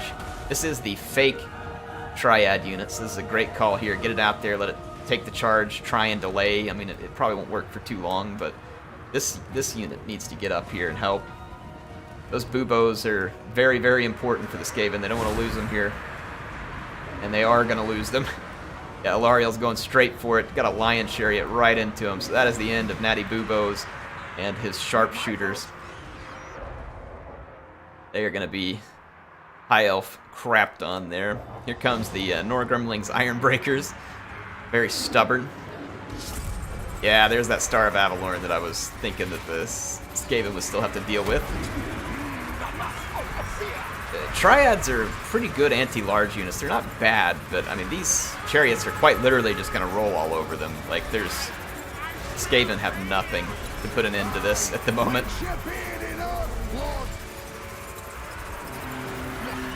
They just have absolutely nothing to put an end to that. They would have needed to keep some skirmishers surrounding that could have picked at all these units while they were mobbing the Natty Buboes or something and just hope to have done enough damage, but I just don't think it's possible. High Elves have this is a very nice FFA build for the High Elves, in my opinion. Chariots just trounce all over infantry. The Star Dragon not invincible, but a nice super weapon, and kept safe as it was, it's gonna pay. So I mean, just look at that. I don't know if this is Silver Chevron by what it's killed. Very well might be. It's done a lot of damage. We'll see.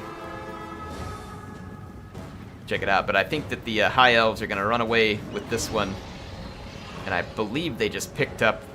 Well, no, they didn't pick up the last man standing. They just have a crazy number of points because the Dwarves still alive back here. These Iron Breakers. Pufflick still has a few units left, but it's not going to be enough to turn the tide.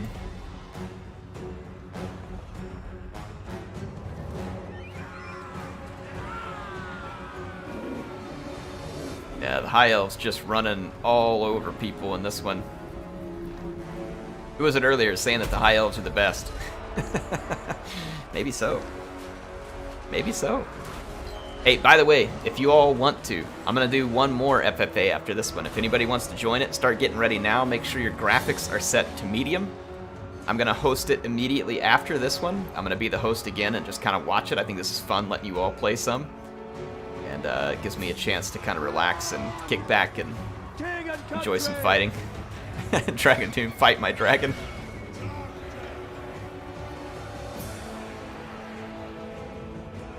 High Elf hype. Yeah, the High Elves are going to absolutely win this one walking away. That dragon and the chariots, they have done some serious damage. We'll get to check it out thanks to CA adjusting the post-battle screen, which is great. Look at that Norgrimling's Ironbreaker, though, man. That is the definition of stubborn right there. Look at this. Army losses and everything, and it takes a Star Dragon literally batting him around with his tail to finally convince the dwarves that the fight is pointless.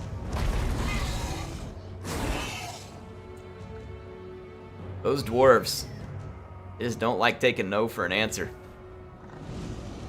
Look at it, it still hasn't shattered. That's the reason why the battle hasn't ended. There's 8 of them left and they haven't shattered. 7. Holy crap, man. That's some sweaty little stunties.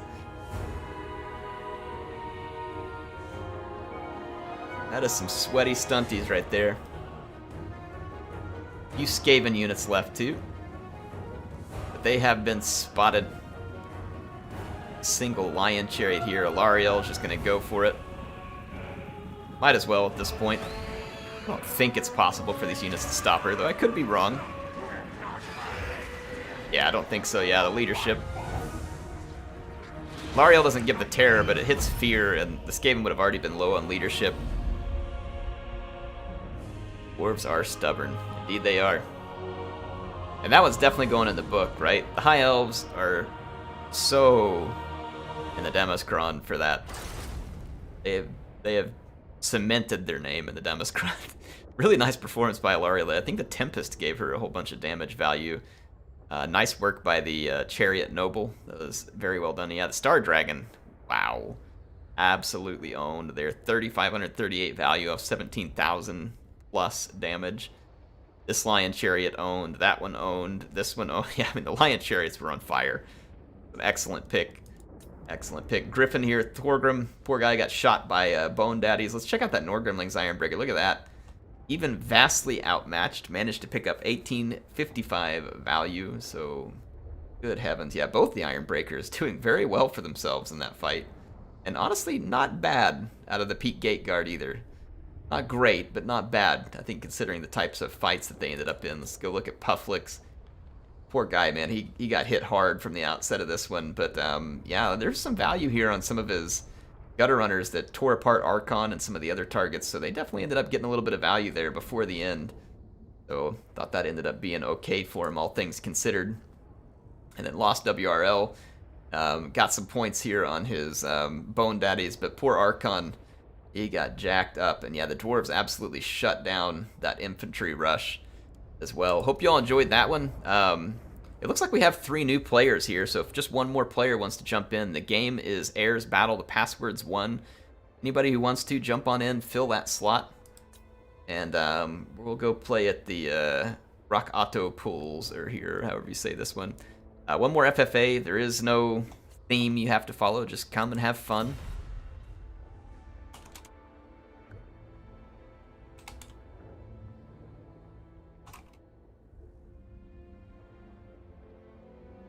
We do need one more player. Someone come fill that up. You know you want to. Warhammer 2 is calling your name.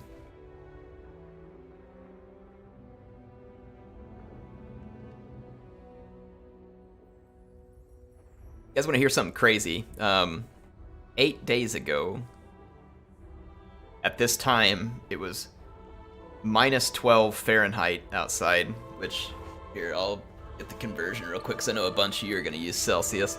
Let's see here, so minus 12 F to C. So that is minus 24.4 Celsius. It was minus 12 Fahrenheit, minus 24.4 Celsius 8 days ago at this time. And today, it was, and remember this is February, so it's kind of funny. And that is a very cold temperature for Arkansas, by the way. Very, very, very rare for us to hit that kind of temperature. Today, it was 73 Fahrenheit, which was 22.7 Celsius. So in an 8-day time frame, we swung over 80 degrees Fahrenheit. So yeah, over 80 degrees Fahrenheit in 8 days. So today is the first time ever where I've had it be 73 degrees outside and there was still snow on the ground. Obviously the snow was melting very fast, but that's how cold it had been. And it all of a sudden snapped back to warm. There was piles of snow from where we had shoveled the driveway, so it's pretty crazy to have it be like 73 outside and there's a pile of snow. It was nuts. This was a crazy winter. Like, we get winter storms here. It's not unheard of to get a winter storm, but this was a bad one. And I think the craziest thing about it is how far south it went down. Like all the way into South Texas, like all the way down to Houston. Like, it was nuts. Quite the winter storm. There was like a few days where it was warmer in some parts of Maine than it was in Arkansas or Texas because of the weird way that Canadian air moved down. And I mean, obviously we all have to blame it on Canada. You know, it's all Canada's fault. Pushing that Arctic air down here. Come on, Canada. You know, just control the Arctic air for us. It's not like we're asking a whole lot. Just keep the Arctic where it belongs. Don't let it come down here. I love teasing Canada because Canada's like the best neighbor that any country could ask for. So I love teasing Canada just for fun.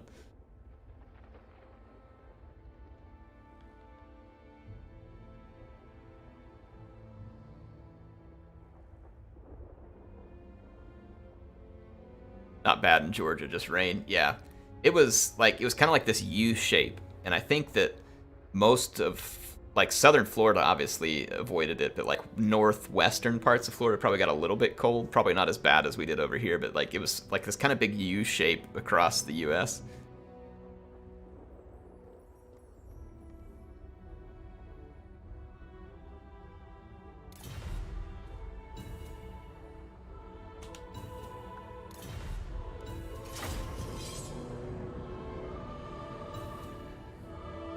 I had a Canadian friend, and in college, that I was in it. Like, we lived in the same apartment for a while, and it was funny because we would always tease him, just to be stupid, and we'd be like, "Quit stealing our salmon." And he's like, "What are you talking about?" And we just always go on that the Canadians were stealing our salmon, and yeah, I don't know. He probably didn't get our idiotic sense of humor. I don't know. Maybe he, but it was fun.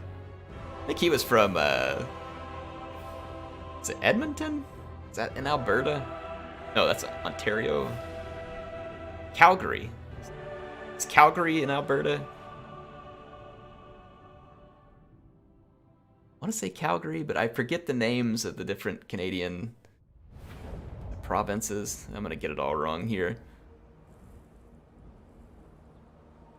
What's going on, Twan Tinhope? Thank you for being here.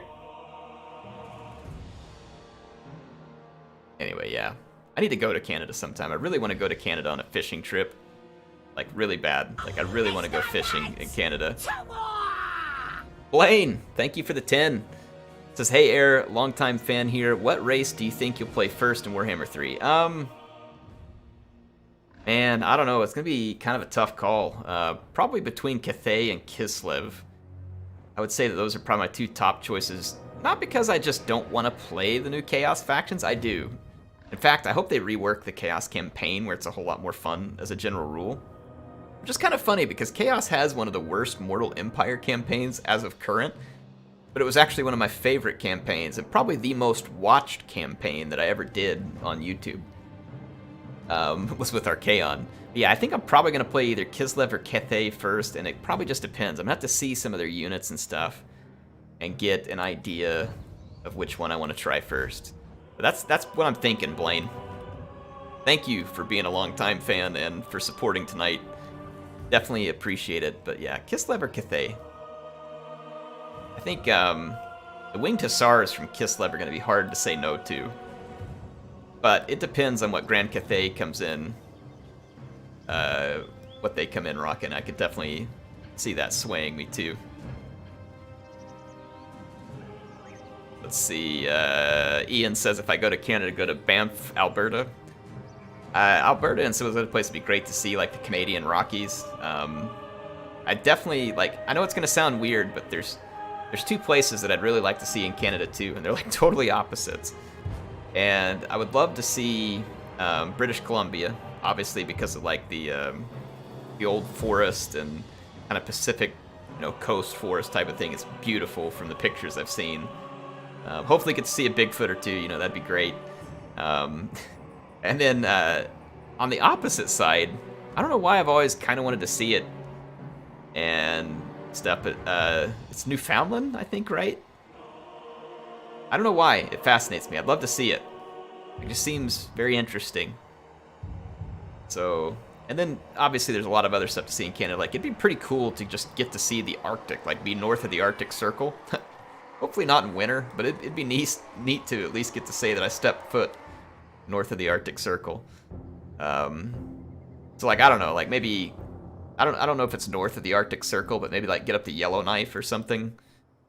Of course, I could do the same in Alaska, like take a trip to Alaska and get north of the Arctic Circle as well, which I would love to do.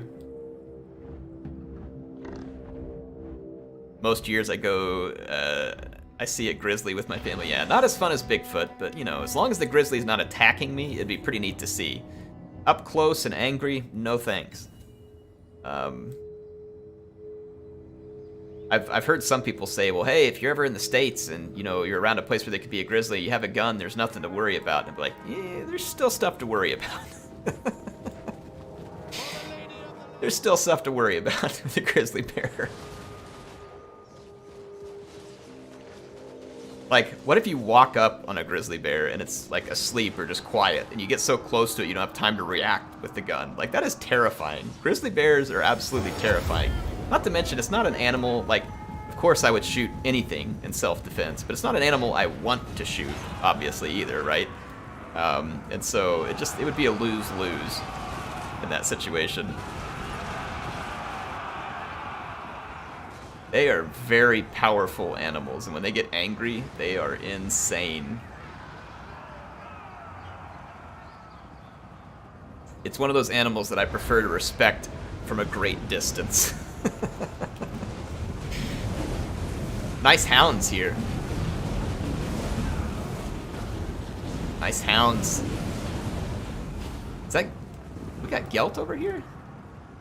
No, just a light wizard. Who did the hounds? Who's dropping the hounds in here? It is Gelt. Yeah, it's Gelt. Okay.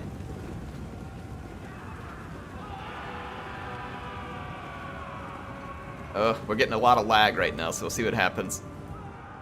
One Tinho says, I once saw a bear survive a shotgun blast to the face and it just staggered him. That's exactly what I would be worried about. That is exactly what I would be worried about. Like, if you shoot it and don't kill it, boy, is it ever going to kill you. You know what I mean? Like, you've just made that animal so insanely enraged that you were going to get a wrath even worse than probably what you were going to receive ahead of time. But like I said, a grizzly bear is not one of those things that, at least not for me. I know some people hunt them, and that's fine. Like, I'm personally never going to hunt an animal unless I want to eat it. And I don't have any desire to eat a bear. I think I've had some black bear, and it was okay, but it wasn't like, it didn't blow me away. So yeah, bear would not be on my hunting list. And not to mention, I just, you know, don't, I guess I'm kind of cowardly. I don't want to hunt the bear and risk it attacking me, even with a gun. Like, I know that's not very likely. You know, I'm just saying, like, that's not something I want to do. The only hunting I do is because I want to learn how to eat the animal, like how to hunt it, how to clean it, how to use it entirely. Like, that's the time. And a grizzly bear is just not on that list for me. Not to mention we don't have them here, right? I would have to travel way out of my... I do hunt, Jimmy. I mostly bird hunt, though, because it's very easy for me to, like, bird hunt here. They're plentiful, like certain types of birds. They taste good. They're easy for me to use and not waste. And so bird hunt there. I do need to learn how to go hunt white-tailed deer. I just want to know how. Like, I want to know how to hunt it and how to properly clean it and pack away all the meat and use it. Not something I'll probably do every year, but I do have someone who offered to teach me this next year, and I'm gonna go learn it. Would I hunt wolves? No. I don't think I would hunt a wolf because I'm certainly not gonna eat it. Yeah, it wouldn't be on my list. Like, the only way again that I would be ever in that type of situation is if I was somewhere where it had to be in self-defense or, you know, something like that. Just not something that I would go actively hunt. I know some people do like predator hunting, but not something that I would be particularly into.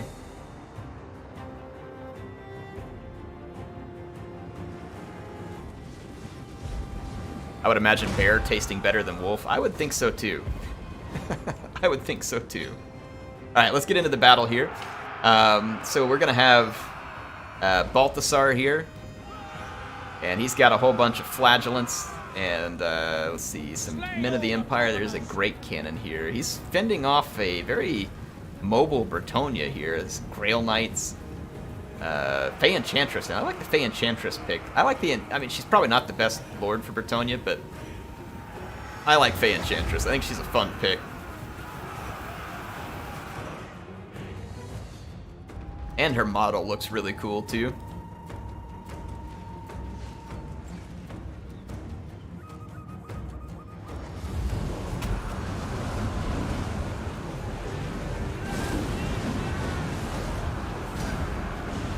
Alright, let's see here. The Altdorf Griffites going after the Enchantress.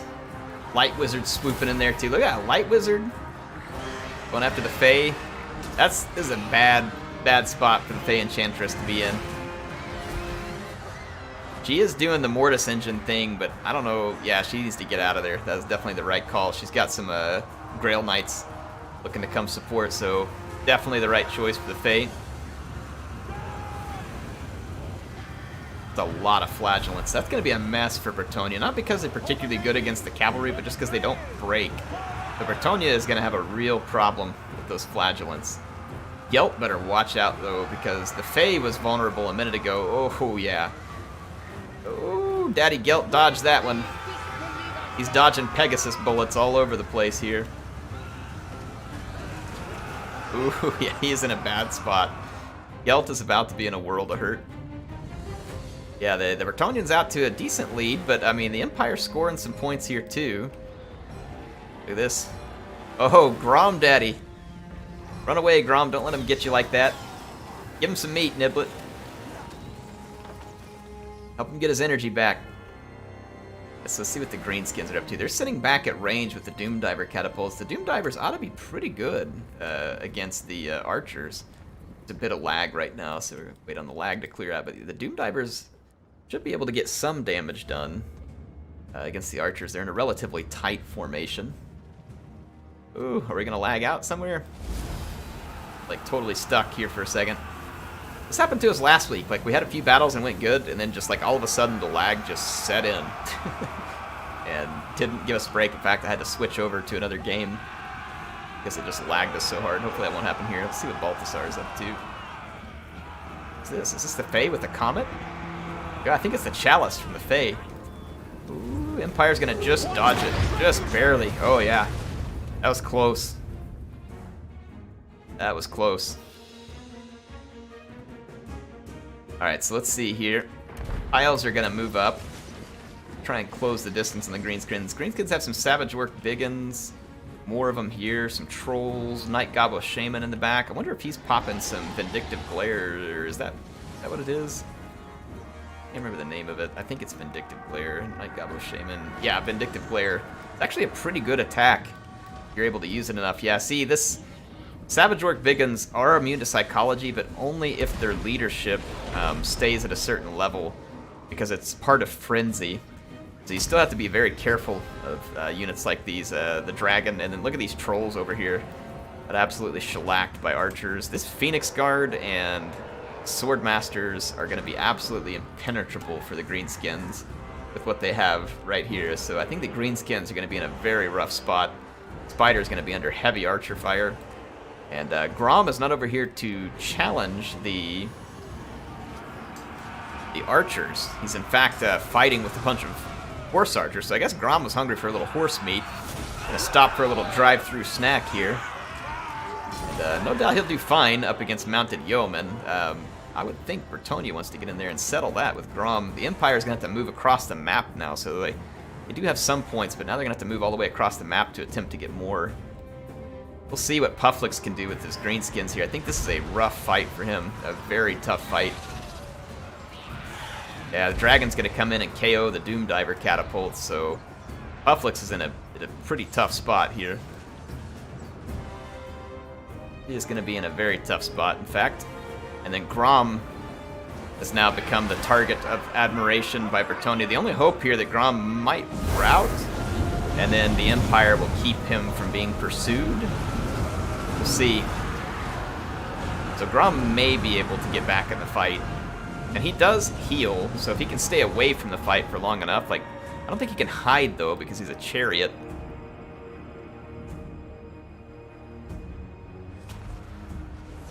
It's kind of interesting to see the High Elves just straight up win the infantry fight against the Greenskins. You don't see that very often. That's definitely what's going to happen here.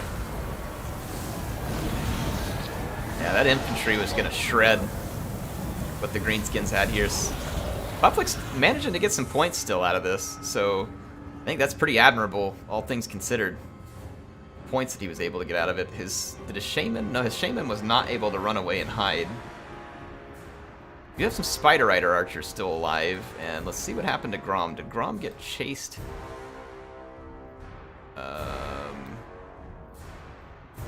Grom is over here. That's the Prince. I think Grom.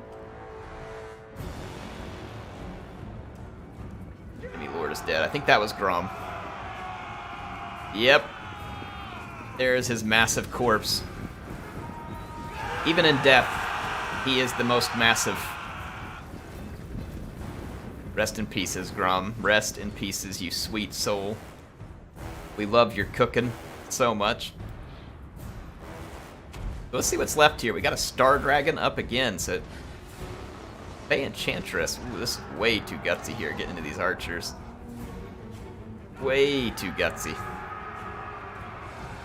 Star Dragon, yeah, since he's not going to get charged, he needs to have been charged by the Royal Hippogriff Knights, and they'd probably still lose that fight. Maybe if they got enough support from the Fae, they could do good here, but this archer support, Bretonnia's fighting a little too close to home against the High Elves here. I think they need to pull out of that and go think about things. It's like when Obi-Wan uses the Force on the guy with the death sticks. You want to go home and rethink your life. Alright, so the Fae is pulling out of that one. I mean, your best bet is to wait for the Empire and the High Elves to get tangled up and then come out and see what kind of scraps you can pick up, I think. I think that's going to be the way to go. A little bit more lag here. I'm going to grab something to drink.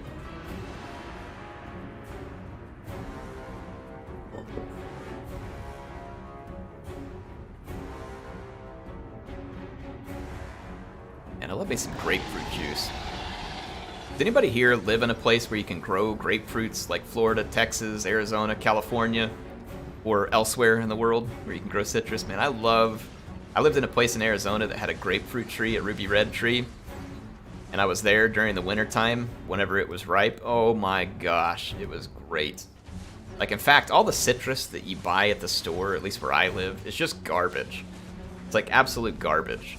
When I was in Arizona and I got a hold of like actual fresh citrus that was like, you know, actually ripe and had this stuff inside of it called juice that's never present in the stuff at the store. I don't know why the produce we get in the store is like so garbage, because the stuff that I got, like, oh man, it was so good. And that was Arizona, right? Like, no bashing on Arizona. I'm just saying that it's a place with no water. Obviously, you add the water and you're able to grow the citrus, and it's fantastic there. So I'd imagine that if I can get better oranges in a desert, I mean, come on. Grandmother grows oranges. Yeah, I love orange trees, and like having the ruby red tree was absolutely awesome. We also had a lemon tree and a pomegranate tree in that property where I was staying, and I was staying in like this little apartment that this lady rented out. It was in Gilbert, and she was on like this little island of county land amidst like all of the cookie cutter housing additions that had been set up.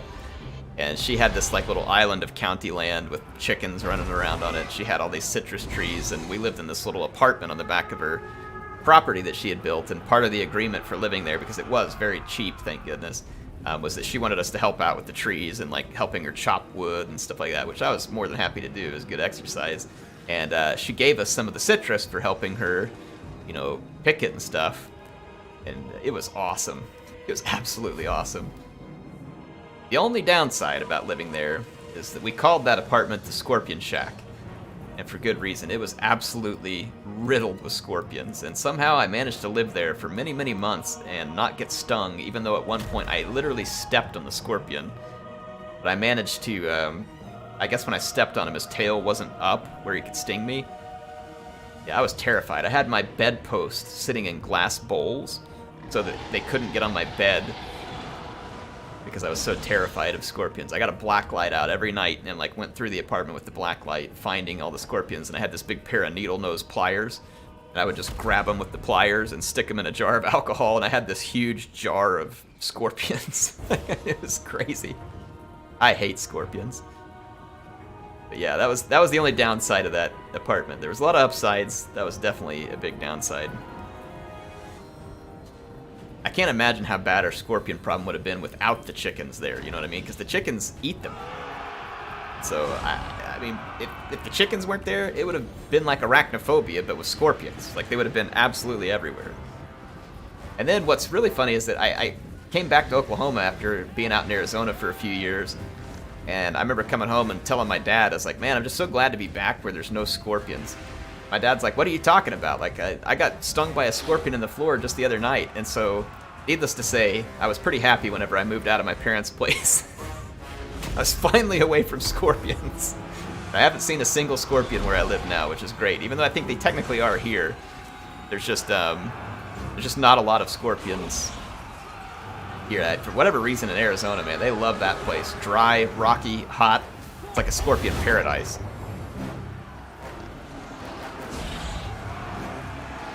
Oh man, a coconut tree, Warner? That sounds awesome.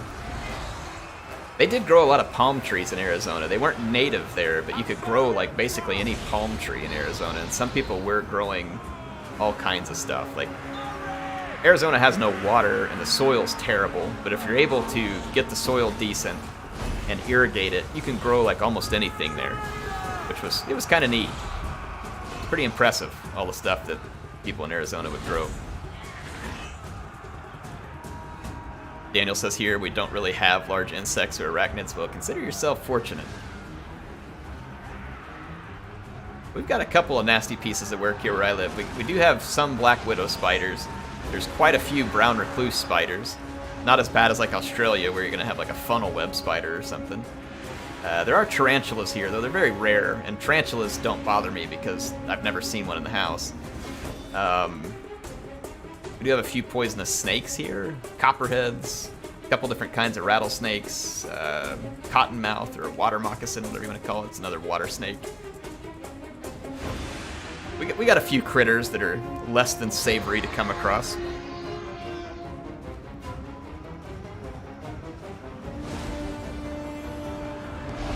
I think High Elves are going to go 2-0 here in the FFAs. I don't think anybody can stop the Star Dragon. Bretonnia's the only one that's got a chance at it. Here they're going to try and get a charge on the Star Dragon. They can land this charge. This would be great. They do. So they catch the Star Dragon. Fey Enchantress, though, getting hit with a Spirit Leech off of the Lore Master, so that's not good for Bretonnia. Bretonnia has a little bit of ground support here. They're going to get some points if they can kill the Star Dragon. They're certainly getting a lot of damage done. It's just that Royal Hippogriff Knights, they do really good on the charge, and then they kind of slow down a lot. We'll see what happens. They're going to charge the Lore Master. These Phoenix Guard are going to be untouchable by anything that's left. So even if you kill the Star Dragon, easier said than done, because he just got another Earth Blood. It's going to be rough.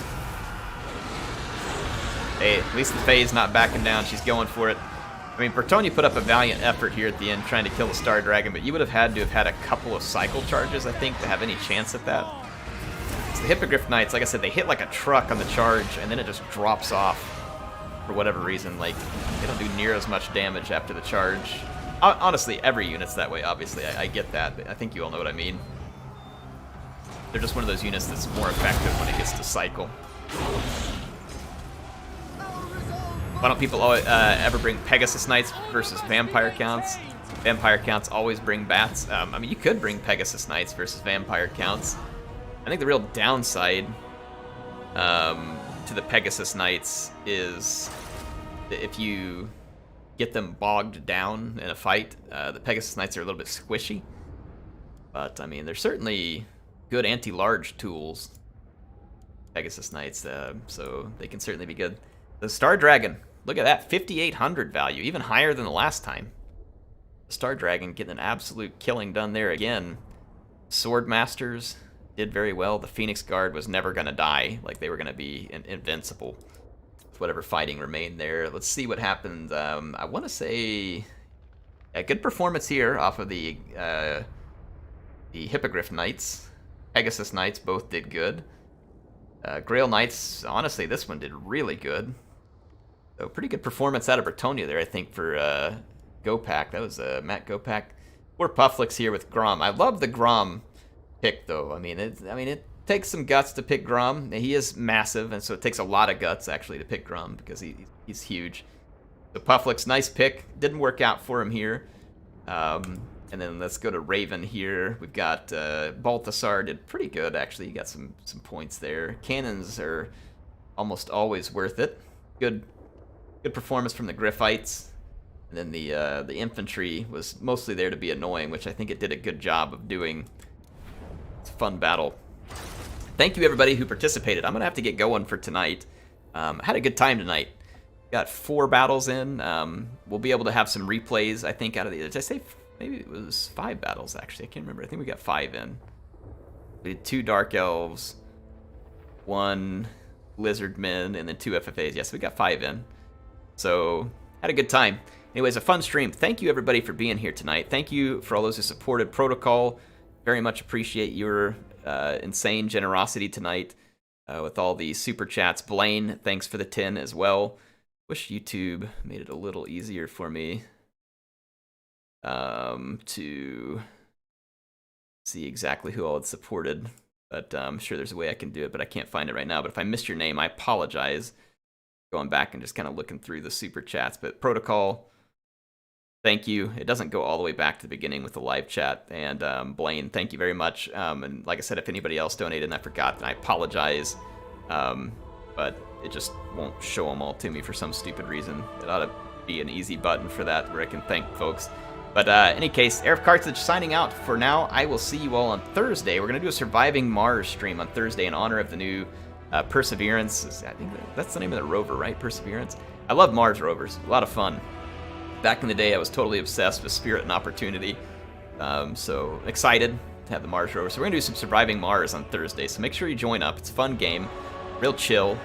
It's gonna be a good time. Any more AoE 3? Yes. We'll play some more Age of Empires at some point, but I think next week on Thursday, so not this Thursday, but the next week, I'm planning on doing some Warhammer 2 Vermintide with some of the folks from the Discord. So it'll be kind of fun because it'll be Warhammer themed, which clearly a lot of people on the channel like Warhammer. So we'll do the Vermintide stream, but I gotta learn how to play the game first. So that's why we're waiting until not this Thursday, but the next. So again, this Thursday, Surviving Mars. The following Thursday will be Vermintide. But we may do some Age of Empires battles again soon because I really did have a fun time with that. I'd like to play some more multiplayer on it with you all, so it'd be good. Anyway, HeirofCarthage signing out. I will see you all soon.